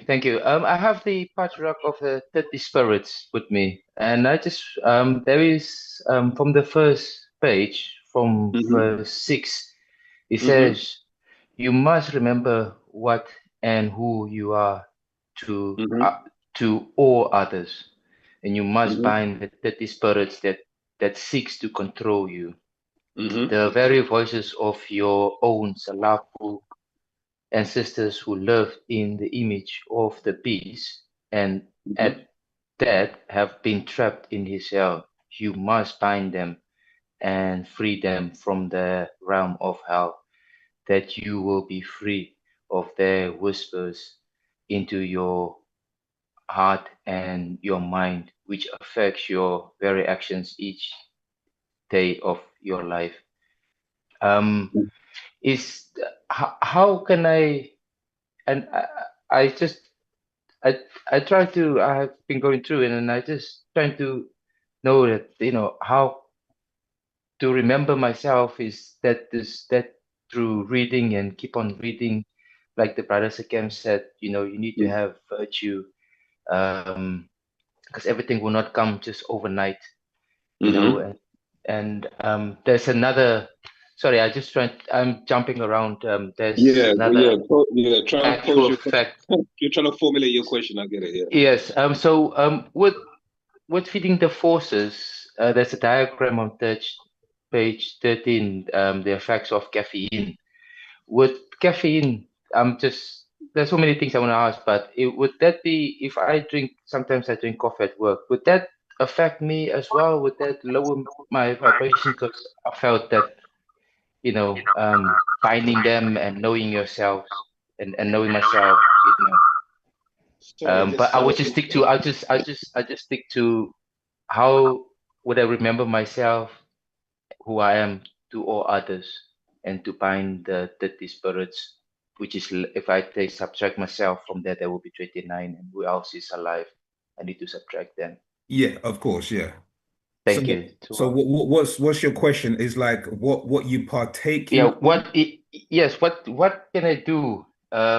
Oh, okay. That yes, the importance of you must. I know it sounds so. When I read it, I just reading it, and it sort of. I think there is something that I must, and I just trying to understand, how to know myself and to bind those spirits, my salafu that was kept in that lived Yeah, before me, that's kept in the right. peace form, and to overcome them through the whispers and my desires, because sometimes my Okay, desires can be, right.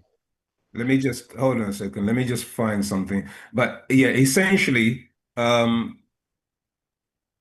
when you're dealing with your ancestors, you've been, having them in your bloodline. Know that yes, there's two forces at play. Actually there's three forces at play. You got your positive ancestors, the ones that work with you, and then you also yes, have disagreeable ancestors or negative ancestors that want to keep your body in a particular state so that they can indulge and, live off and enjoy the delicacies that they were partaking in when they were alive. Okay, does that make yes, sense? Yeah. yes, So, yes. so what the masters explained in 30 Spirits and also in a book called Concentration, if I can bring that up, just to Okay, see if I think it's in Concentration. Let me just bear with me. Sorry, my feet. Still trying to get this thing to operate properly. Right. So this is from page. This is from page 1 of Concentration, Patarak, and it says, by mastering Tashad concentration, actually, let's step back a bit. Let's read from verse 1. Panabayanun explains it like this. Lekum aye munbatu shalil pareye. For you, my children, golden children of the sun, you have the Saham power to control your inner and outer Mukwan being by way of Tashad concentration. So the question you're asking is how? Well, one of the ways is concentration. Okay. okay, Number 2, Tashad concentration, my Kharadu children, is to focus, bring or direct one's Akal mind toward a common center, Tatmal, meditation. So to bring your mind to a common center, that will lead on to meditation. So first focusing and concentration will lead to meditation. Okay? okay, And it says, and in this case, it's you, the single you. So you have to literally bring that, you have to now learn to focus that inner being, that you, that real you, let that start to operate in you. Okay? yes, So you may get thoughts like this as an example. Yeah, may not be applied to everyone, but things they creep in. So for instance, it's 9 o'clock and it's time to chant. Yeah. And then yes, the beings may say, in fact, it's time to chant. And one of the rituals of chanting is maybe have a bath, you see what I'm saying, get changed, yes, light your candles, etc. And you may get a thought like, oh, too tired. Do you know what I mean? I don't really feel like chanting right now. Oh, I've got to have a bath. So these are the complaints of the mind. You know what you're supposed to do. That's the inner voice. The inner voice knows your ritual that you're supposed to put into place. Do you see what I'm saying? It may not, yes, like I said, it may not apply to anybody, that ritual, but let's just let's work with this as an example. Then as it gets to the point of we're about 9 o'clock, there's two things that will happen. You either let that inner dwelling spirit take control. That's the inner voice. That's the real you take control to have the bath, light the candles, and do the ritual and do the chant, which most of the times, 9 to 10 times out of the time, you feel better after doing it. But let's just go with the fact that it was a disagreeable ancestor who then influence you to not do that ritual, to not go and chant. Do you see what I'm saying? yes, Now that is a spirit that you've allowed to take over because it okay, appealed to your laziness. yes, Do you understand? Yeah. okay, And that is the portion of us that we must learn to control, because those inner spirits, whether it's agreeable or disagreeable, like I said, the agreeable ones or positive ones will influence you to do positive things.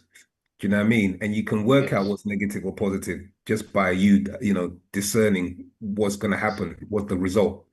Okay, so let me just continue reading. Okay. So it says here, by mastering tashat, concentration, those beings, the 29 or more spirit beings, both agreeable and disagreeable, ka'a'u spirits, or mushta'u specters. Now, this is another aspect to why most of us tend to argue, don't want to do what we want to do, argue between relations and relatives, etc., is because you also have specters. These are disembodied extraterrestrials or elemental beings that exist in our environment or vibrate on a different dimension, okay, or density level. And what they can also do is, based on your bodily frequency or mental processing, they can also influence the way you feel about yourself, or how you feel of what to do in that particular moment. Do you see what I'm saying? Yes. Yeah, so these specters, spooks, who appear from the lower realms or abodes, cannot break into your fakara thoughts. You understand? Yeah? Okay. Yes. And control, Okay. let's finish, control your nafas, self. So these beings can break into your thoughts and control your nafas, self, linked to your ka'a spirit, then to your nasham breath, also linked to your ka'a spirit, and your nasham breath also linked to your ba'a soul, linked to your achach ether. Do you understand? Wow. So in fact, concentration is a very important principle in wu-nuwaupu. It is for nuwaupu.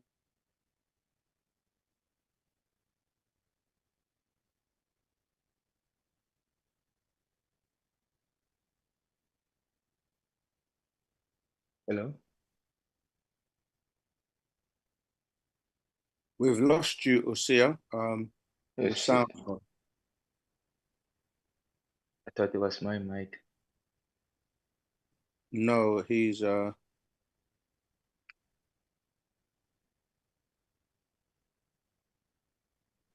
he may be having some connection problem.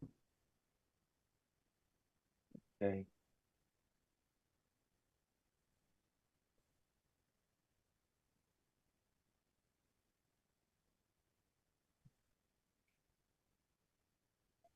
Okay, I will. Okay. Today is a very different type of class. We're having kind of technical problems, but did that answer your question, Henry? Yes. Yes. The concentration, it makes sense to me now, and like how we said as well with the inner voices, where it becomes to your laziness, which sometimes you had a hard day of working, and you set aside, say, okay, let me just have a rest, and because I had a hard day's work, and then you tend to say, for example, as he was mentioning with the chanting as well, because sometimes I will go and I will look after my little boy. So during the week, I'll go and look after my little boy, and then I have his mom come at 7 o'clock, so I have to travel from Brighton to Lewis, and on that journey it will be, I'll be coming home, and then I come home, and then I have to cook for myself. And say by the time I look at the time, and it's like, oh, it's quarter to 9. I'm like, oh man, I'm hungry. I wanna eat. And then something tells me, let the cook, just let it cool down, and then let it cook, and then once it's finished cook, I mean, let it cook. It will finish, and then eat after your chanting. But then something would just tell me no, man, and then my stomach would be like, oh no, I'm hungry, you know, because the complaints of the mind, yeah. So the complaints of the mind, you know, because exactly, yeah. you know, because we've actually published a new we've just printed we're publishing that book called The Mind, which is now currently out. I would urge everyone to try and get hold of that book, The Mind Scroll, because the Mind Scroll shows you the different levels of and the nature of the mind and how you're able to corral it, which means you're able to bring it in so that the mind can be your assistant as opposed to be your hindrance. Do you see what I'm saying? yes, Yeah, yes, because yes, your mind is linked to the mental reservoir, and within that mind, it's not just your own. Your mind is sometimes also influenced by your emotions, where it triggers your ancestors in that realm. Do you see what I'm saying? To then come alive. So it's about the control of your emotions and also the control of your physical urges, etc. And my brother, I'm not gonna even stand here and say to you, I've got it, I'm 100%. Do you get what I'm saying? But we are student teachers all working on ourselves. You understand? All of us are working on ourselves to some level or degree. But what we say is that try and make it as consistent as possible. Exactly. And in that consistency, the real manifestation of your true self, your etheric being, will come forth. Do you see what I'm saying? You know? I understand. Yeah. Yes. And to add to that coffee part, we're talking about certain beverages or foods that you should eat. Know that the coffee is a hindrance to melanin. And yeah, it blocks your melatonin from being secreted.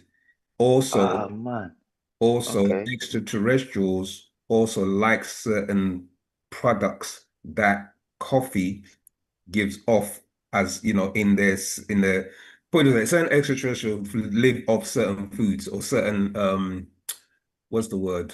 Excrements. That's the word I'm looking for. Yeah, it may sound disgusting, but to some extraterrestrials, excrements from coffee and things like that is something, it's like a drug to them. Okay. So, it's about weaning yourself off, disciplining yourself, finding an alternative. I mean, an alternative that you can have, if you've never heard of it before, to replace coffee is barley. Barley is an alternative to coffee. Yeah, barley. So you can get like grounded barley, and you can actually have that as an alternative if you're really still craving the the coffee smell, things like that. Yeah, exactly. Yes. No, thank you so much. Fantastic. Yes, I'm listening. No, it's all right. I was just saying, does that answer your question? Does that?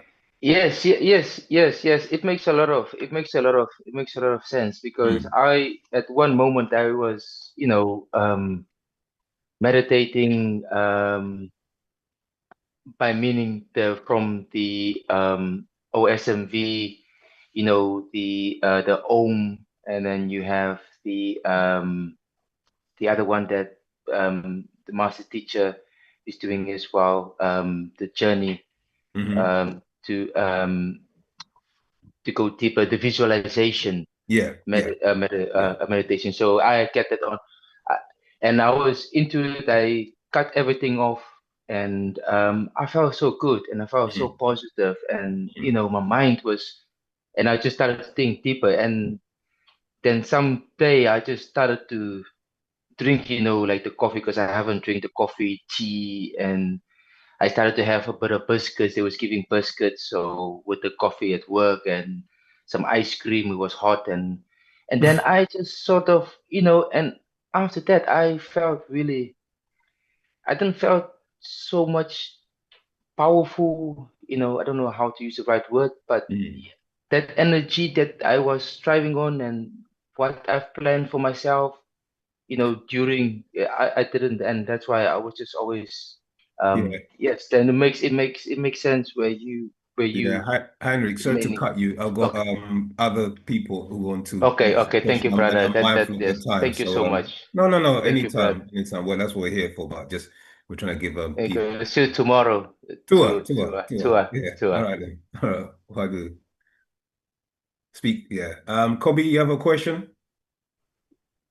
Yeah, sorry about that. I think I just got logged out and I logged back in and put my hand back up. So I wasn't trying to Oh, you didn't rush. have a question. Oh, okay. Yeah, I wasn't trying to rush someone along. But no, I still got my question now. So I've just been going back to the scrolls and I'm Mhm. reading actual fact 30 is Egyptian ontology or mythology. Okay. And there's a bit that I've been sort of like reading over and over again. Mhm. So it's am I saying this right to say verse 56? Sure. Yeah. Okay. So verse 56. So it's recorded that So what page is that? Verse 56? Page 29. 29. Well, wait.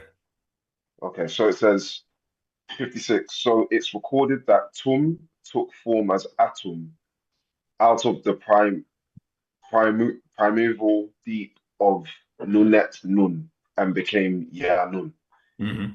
I just wanted to understand a little bit more about Nunet Nun. Nunet Nun. The deep Okay. of Nunet Nun. So Tum took form as Atum out of the primeval deep on Nuntat or Nunet Nun. So these are principles, okay, male and female principles. Okay, so Nuntat and Nun are basically, if you look at Nun, the et, as in the, the way they pronounce it is really Nuntat. Yeah, in the Okay. correct tone. Okay. Mhm. So Nuntat and Nun, these are female and male principles of etheric energy. You understand? Because the actual what permeates this reality is Pa'ut. So Pa'ut, within Pa'ut, these principles of feminine and masculine energies exist. Does that make sense? Yes. So out of the 3 levels or what is known as triple darkness, okay, things manifest into what they to become.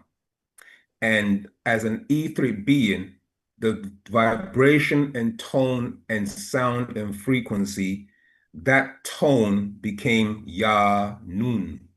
That is what manifests as the green emerald light, which would be Pa Nabab Ya Nun. Does that make sense? Yeah. So that etheric embodiment came from the Nun and Nuntet, the primeval darkness or energy, etheric energy.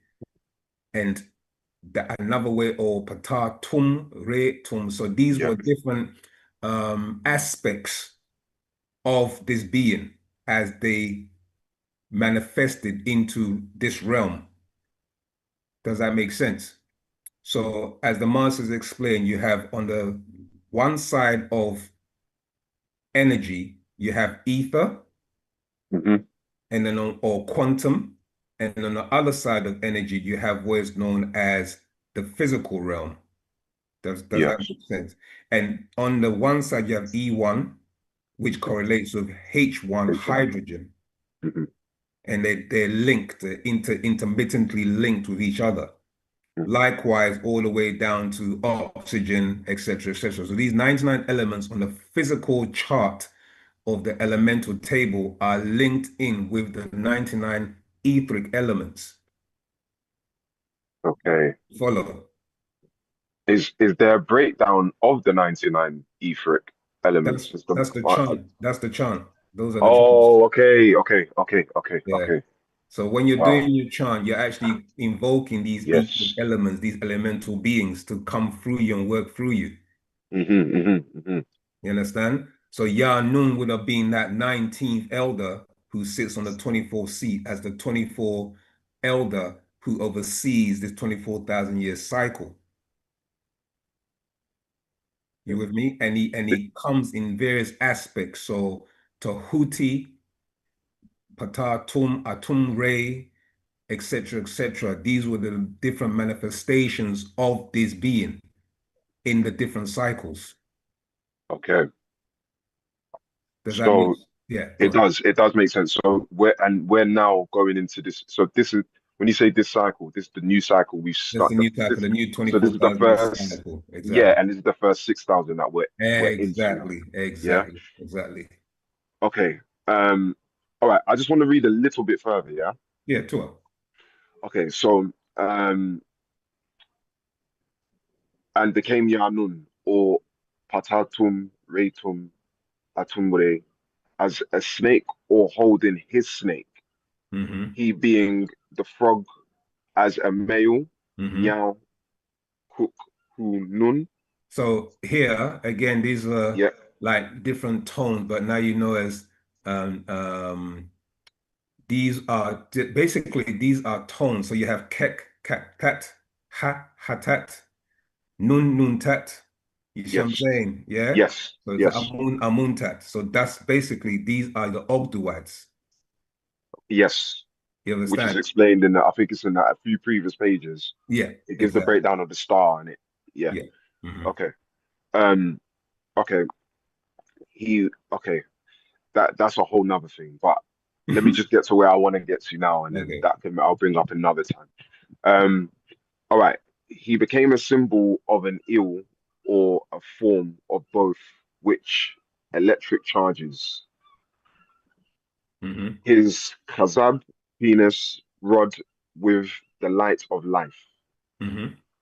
Again, yeah, even now as I'm reading it, there's things coming into my mind, but I just want to go to what I was here for originally. Okay.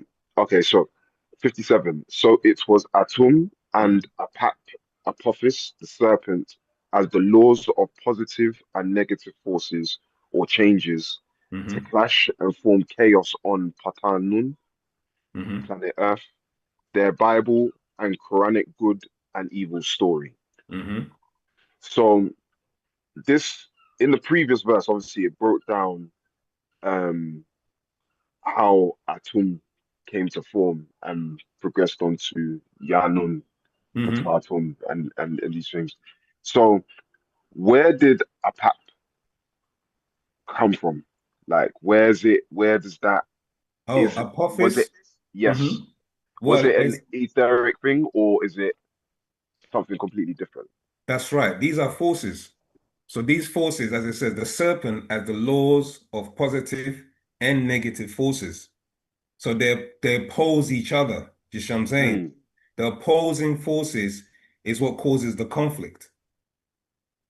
But then what Okay. happens is that duality, positive and negative, has to have or transfers into a triad, which is coming from that person, that being. So let's just say an example, you have positive and negative, or your good and bad intentions, you see what I'm saying? But there's always an end result. You with me? Yeah. There's a Yeah. Yeah. third Yeah. aspect of that, Yeah. no matter what it is. So that is what is taking place. So these forces, when they manifest in this realm, become your Apophis and Atum, or Ray and Apophis, having that duality or that battle, which the Europeans or Greeks misinterpreted as being them literally fighting. It's talking about the inner being, the inner aspects of you, your conflicts that have rises within you to do agreeable or disagreeable. You see what I'm saying? Yeah. Yeah. So, all right, this might sound a bit abrupt, but is that to say that everyone has a choice? Like you can, yeah, is it fair to say, especially when you look at people who are in unfortunate situations, especially where they may have gone through traumatic experiences, yeah? So is it still right to say that everybody has a choice? Like the choice is always there. That's It's right. really up to you and Yeah, what you do, and then that will just show who you are. that's right. Exactly. This down there'll be the if we let's we're going because we're now students of teachers of Wu-Sabat, and we're learning within this forum as students and teachers of Wu-Sabat. Okay, we're all growing in degrees and etc. And you're gonna come to a point where you're gonna make a choice whether to say, nah, this ain't for me. You know Yeah. what I'm saying? I'm gonna go on my journey, go back to the way I live my life. Or yes, this is for me. I'm gonna practice and live Wu-Sabat to the best of my ability because it resonates with me, because I know that what my ancestors have been through, I want to correct that. Just what I'm saying, I want to make all the within this time frame that I'm in now, in my zero time reference, you are responsible for your ancestors, just what I'm saying, in this cycle, because now you have been woken up to Wu-Sabat. Mm.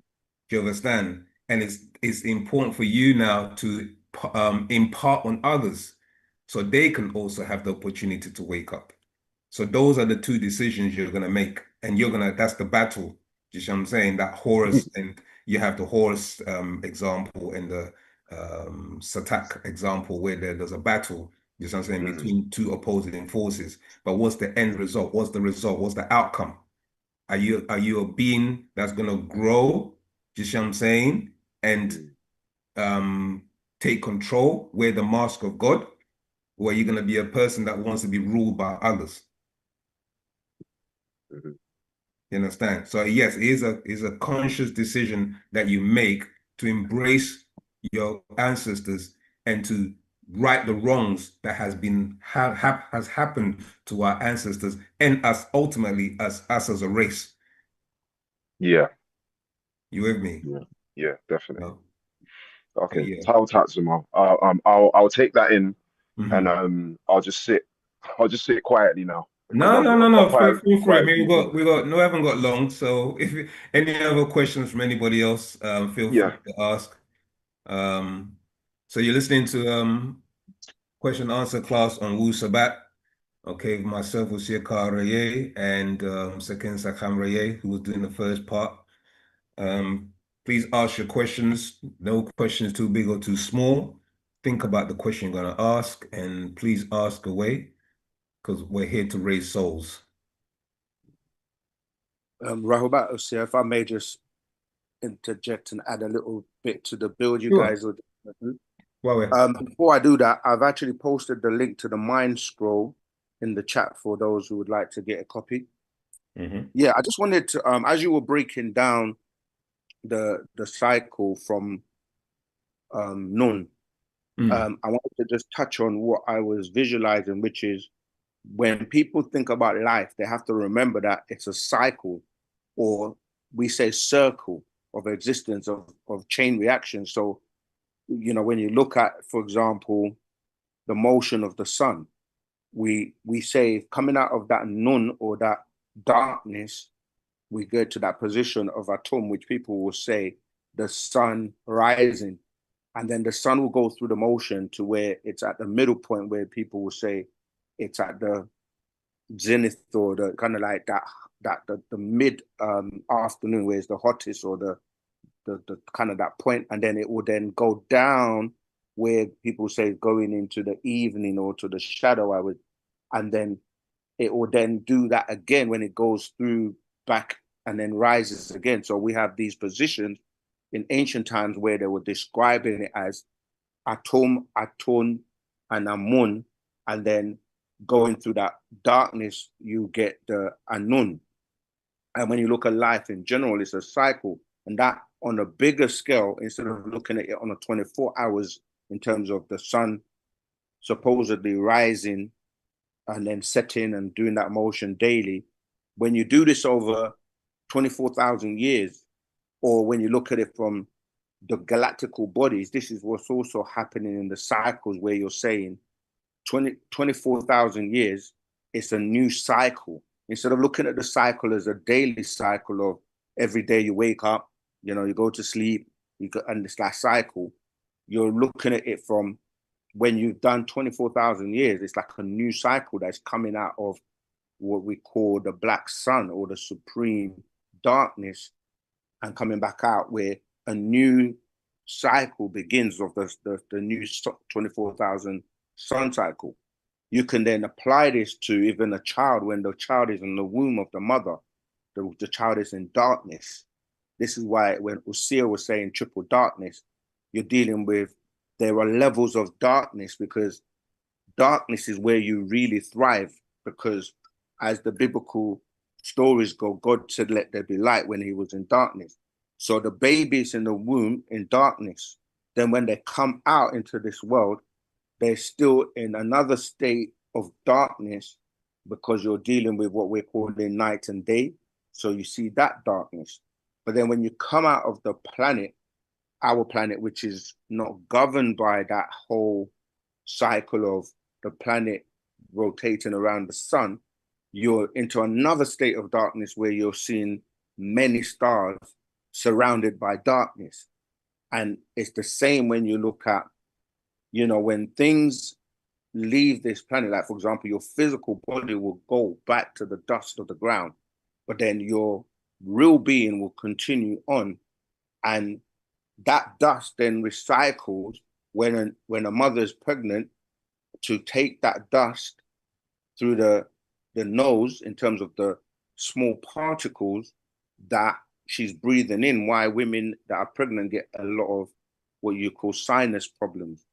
But then that cycle then picks up the light or an etheric being, right? Which is coming by way of the sperm traveling up the you know, what people call the kundalini or the chakra system, going from the root chakra where you're dealing with, you know, sex or the ejaculation, where that part that Kobe was reading, where he's saying that, you know, that's how life came about when you start to look at atom, relating it to atoms. But that light that is received when that energy reaches the pineal gland to receive the soul that comes through and then comes back down the penis, and then that is then inserted into the mother with that light being that's coming from that darkness again, and that, you know, the mother's then impregnated, and then she grows that new being in darkness until she comes and delivers that child into the world. So I just wanted you to kind of like picture the cycles of life in terms of you grow, you expand, and then you go back to the dust of the ground, and then your soul goes on, and it's like a constant recycling or cycling. And you look at that in nature, look at that with the planetary bodies in terms of what we're talking about, the 24,000 year cycles. It's just explaining that, how you go from that, you know, atom, amon to nun, and that again continuously. I hope that's making sense, and I hope that's I did something. Tawa. Appreciate it. Appreciate love. Sorry. Right. I got Jackie on a question there. Are the East Indians a ether? No, they're sub-race. The East Indians is the Dravidians who are a ether. Sorry, no, the what they call that? What they refer to as the Aborigines. They're a ether. The East Indians are actually a sub-race or hybrid race that came away from the Aborigines, that were grafted from the Aborigines. Okay, so you have a lesser formula of ether for them. I hope that answers your question without going into too much detail, because I'm conscious of the time. But if you want to find out more information on that, you can research what is called the physical ethers. Okay, partner, I'm going to put a actual fact. I think it's Master Secrets. I'm not too sure, it's one of the two. And it's called the physical ethers, which breaks down the different etheric levels and etheric composition of these different species or race on the planet. Okay, Tammy McCrae asked a question, Rahubat. I know that we fast the first 3 days of the month, but do we also fast every Thursday of the month? Yes, we do. Reason for that is the Thursday is a night where certain energies come to the planet, and this was broken down many, many years ago in an update. So Thursday is one of the days where spiritual energy or energy, the green light, comes to this planet, and it bathes this planet. So it's just another way of us attuning ourselves into the universe that Partner Yanun has explained to us. So yeah, we have many various rituals, the fasting, the chanting, etc., that you can apply to your daily life. Okay, so I hope that answers that question, Tammy McCrae. Saul has a question. Does every ejaculated sperm have soul even if they don't fertilize an egg? Okay, it will be one soul that will incarnate into that particular sperm, and that will make the journey, from what I have been taught. I mean, unless can you got any other update or breakdown on that? No, you're right. Unless it's a situation where you have twins, where you have identical twins, or you have what's the other one? Is it Siam? Yeah, Siamese, I think, yeah. Siamese twins. So in that rare occurrence, you will have, they're sharing a soul, but that's what happens. So a lot of the time, the ones that don't make it, they die, and then the one that does make it, like when you look at the sperm, you have the head and then you have the tail. The tail, it's like when we talk about the mitochondrial DNA, we always talk about the female being able to pass that from offspring to female offspring to female offspring. The male has it as well, but it doesn't get passed through because it breaks off. That's that part of it, and then but the one that makes is the one it's charged with that energy that we call soul, and that's why it's so important that you know, even now people are having problems with like sperm count, and that's when people are no longer able to procreate and they're doing it on purposely in terms of the foods and all the things that men are eating. So a lot of men now are not, their sperm count is lessening every time. And for the Europeans, it was a design so that they, with their telomeres and so forth, that they won't be able to continue on after this 6,000 years, the last 6,000 year cycle. All right, I yield. Total, appreciate love. There's a question from iPhone. It says, I'm not too sure if this is a typo or spelling error, but I don't understand your question. So can you rephrase that question or pose in a different way, or come on the mic and ask your question directly? Okay, any other questions while we've got the last few minutes?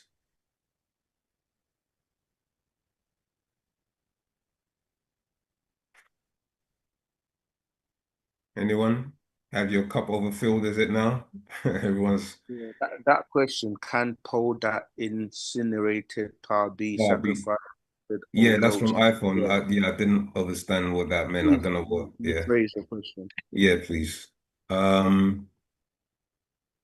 Right. Okay. Any glass burning questions? It's 21:21. 21:21. We've got 9 minutes.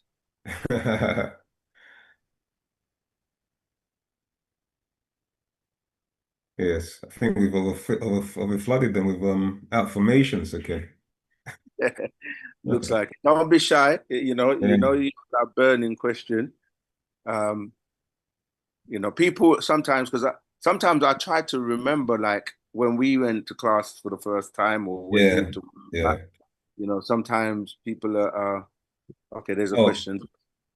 Does the 144 tie in with Jehovah's Witnesses? I'll let you take that.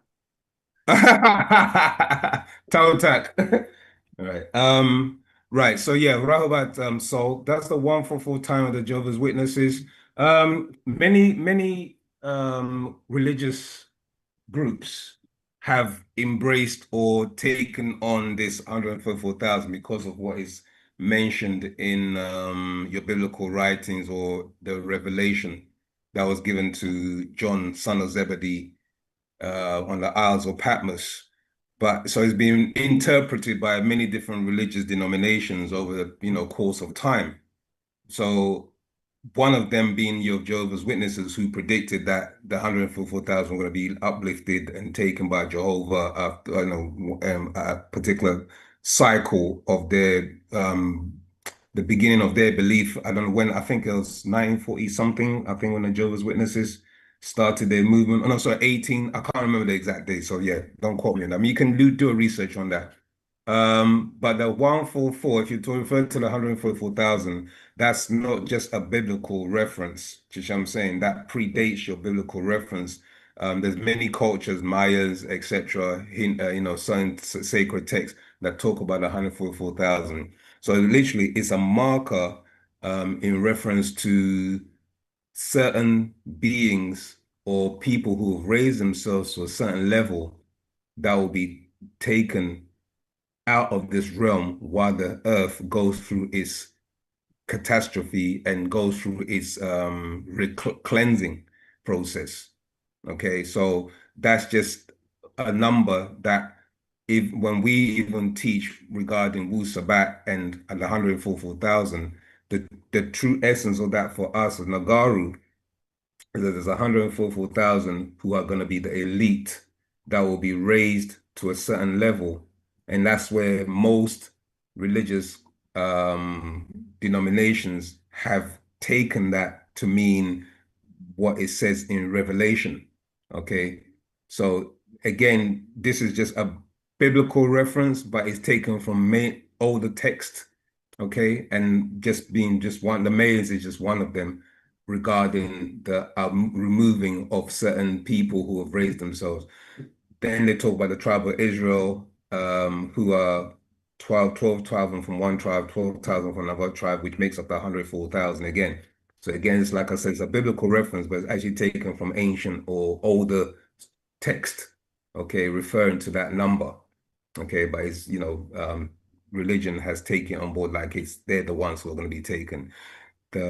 What took place though with 144,000 was when this is gonna, obviously the time is not gonna allow me to explain everything, but just know this, that certain extraterrestrials known as the Anunnaki under a particular leader known as Nanar came and was abducted 144,000, okay, or up to 300,000, which is going to be abducted on a daily or I think yearly basis, and they will be taken for food.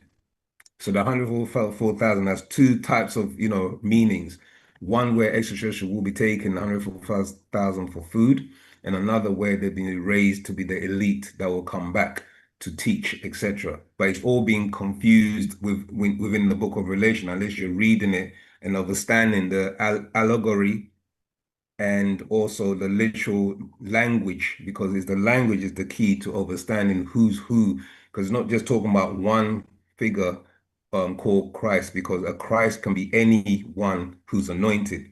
So for instance, when they're talking about the Christ that's coming back with blood vested, etc., that's not the savior of humanity. That's actually a devourer of humanity known as Nana. Nana is that Christ that is going to be coming back, who's the anointed cherub.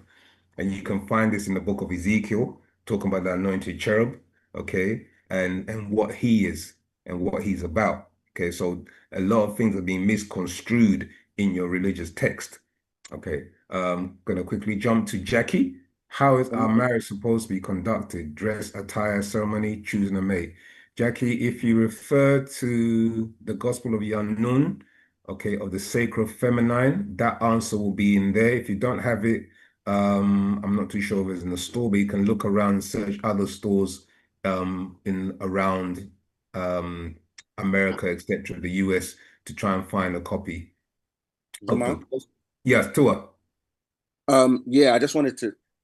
I know our nature of our people. Everyone's waiting to the last few minutes, and we're getting a lot of questions. Get bombarded. I wanted to just touch on the Jehovah Witness system quickly. Okay.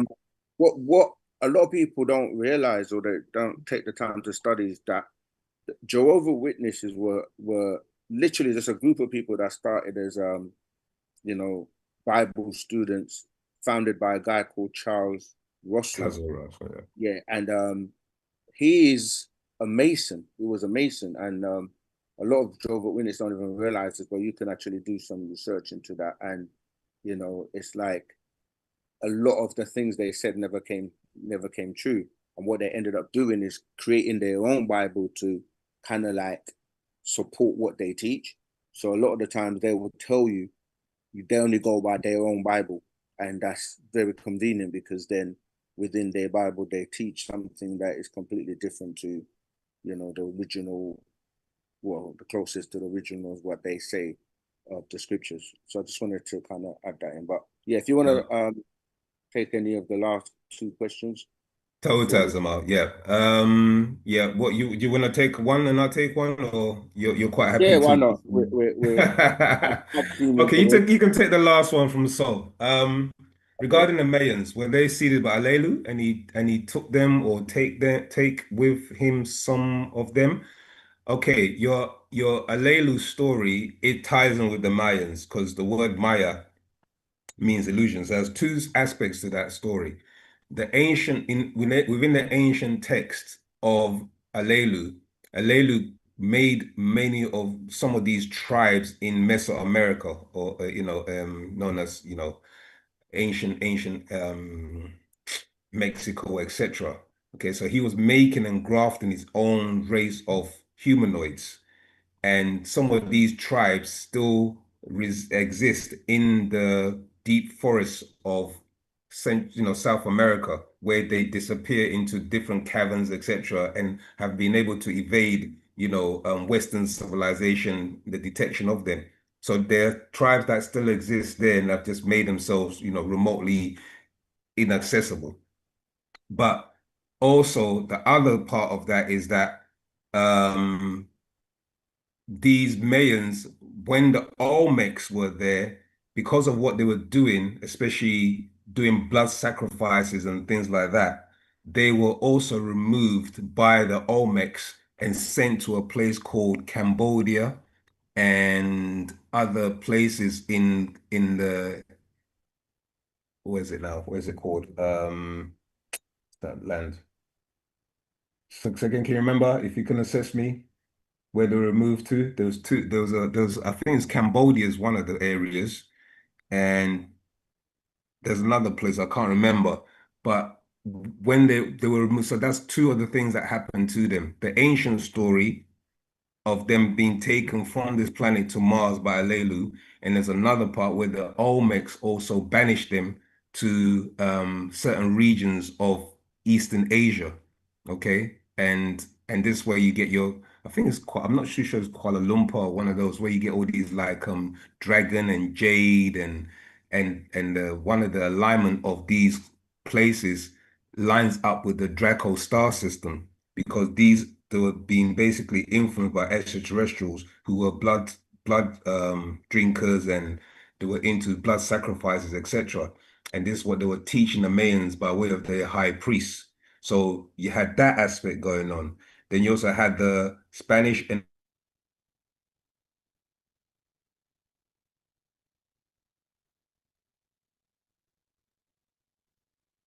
we've lost you again, Usia. We've lost his sound.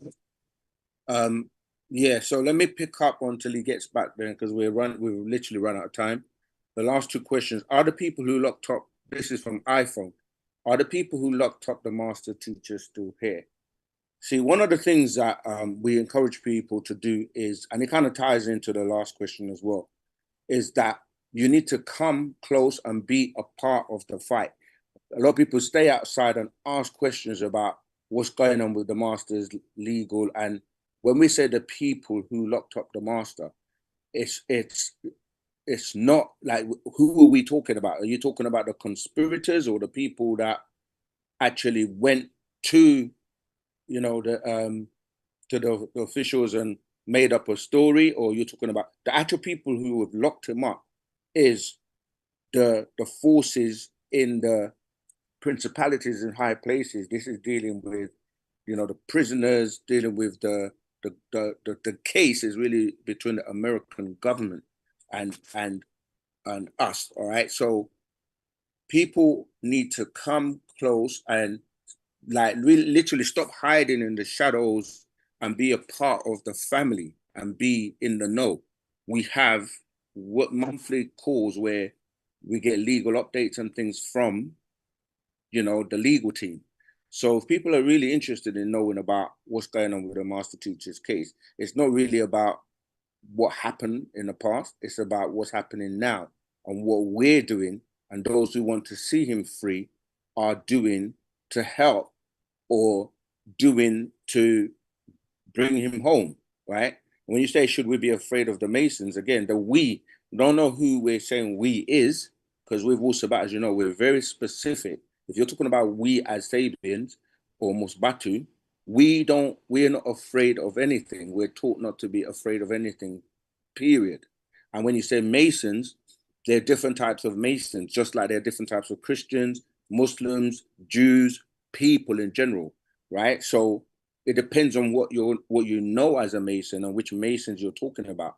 Of course, you've got European or Euro Masonry, which is a completely different thing to the origins of Masonry, which is like we're saying where everything has been distorted, right?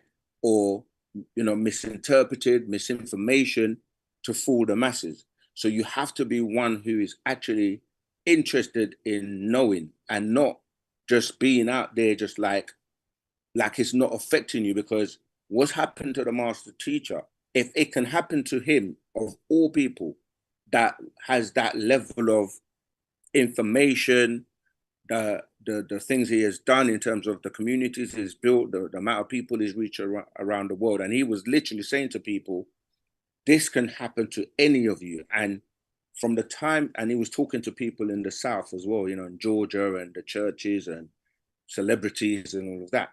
And Lord and behold, if you start to look at the string of people that, have had to go through legal, I'm talking about people like Bill Cosby, you're going to start to see that there is no one that is infallible in terms of them coming for you when you're spreading and teaching the truth and things like that. However, when we come together in unity and put our energy and our power together, we are a force to be reckoned with, and we're not supposed to be afraid of anyone, because truth is truth and truth will always prevail. So I'm passionate about this subject when it comes to the master teacher, of course.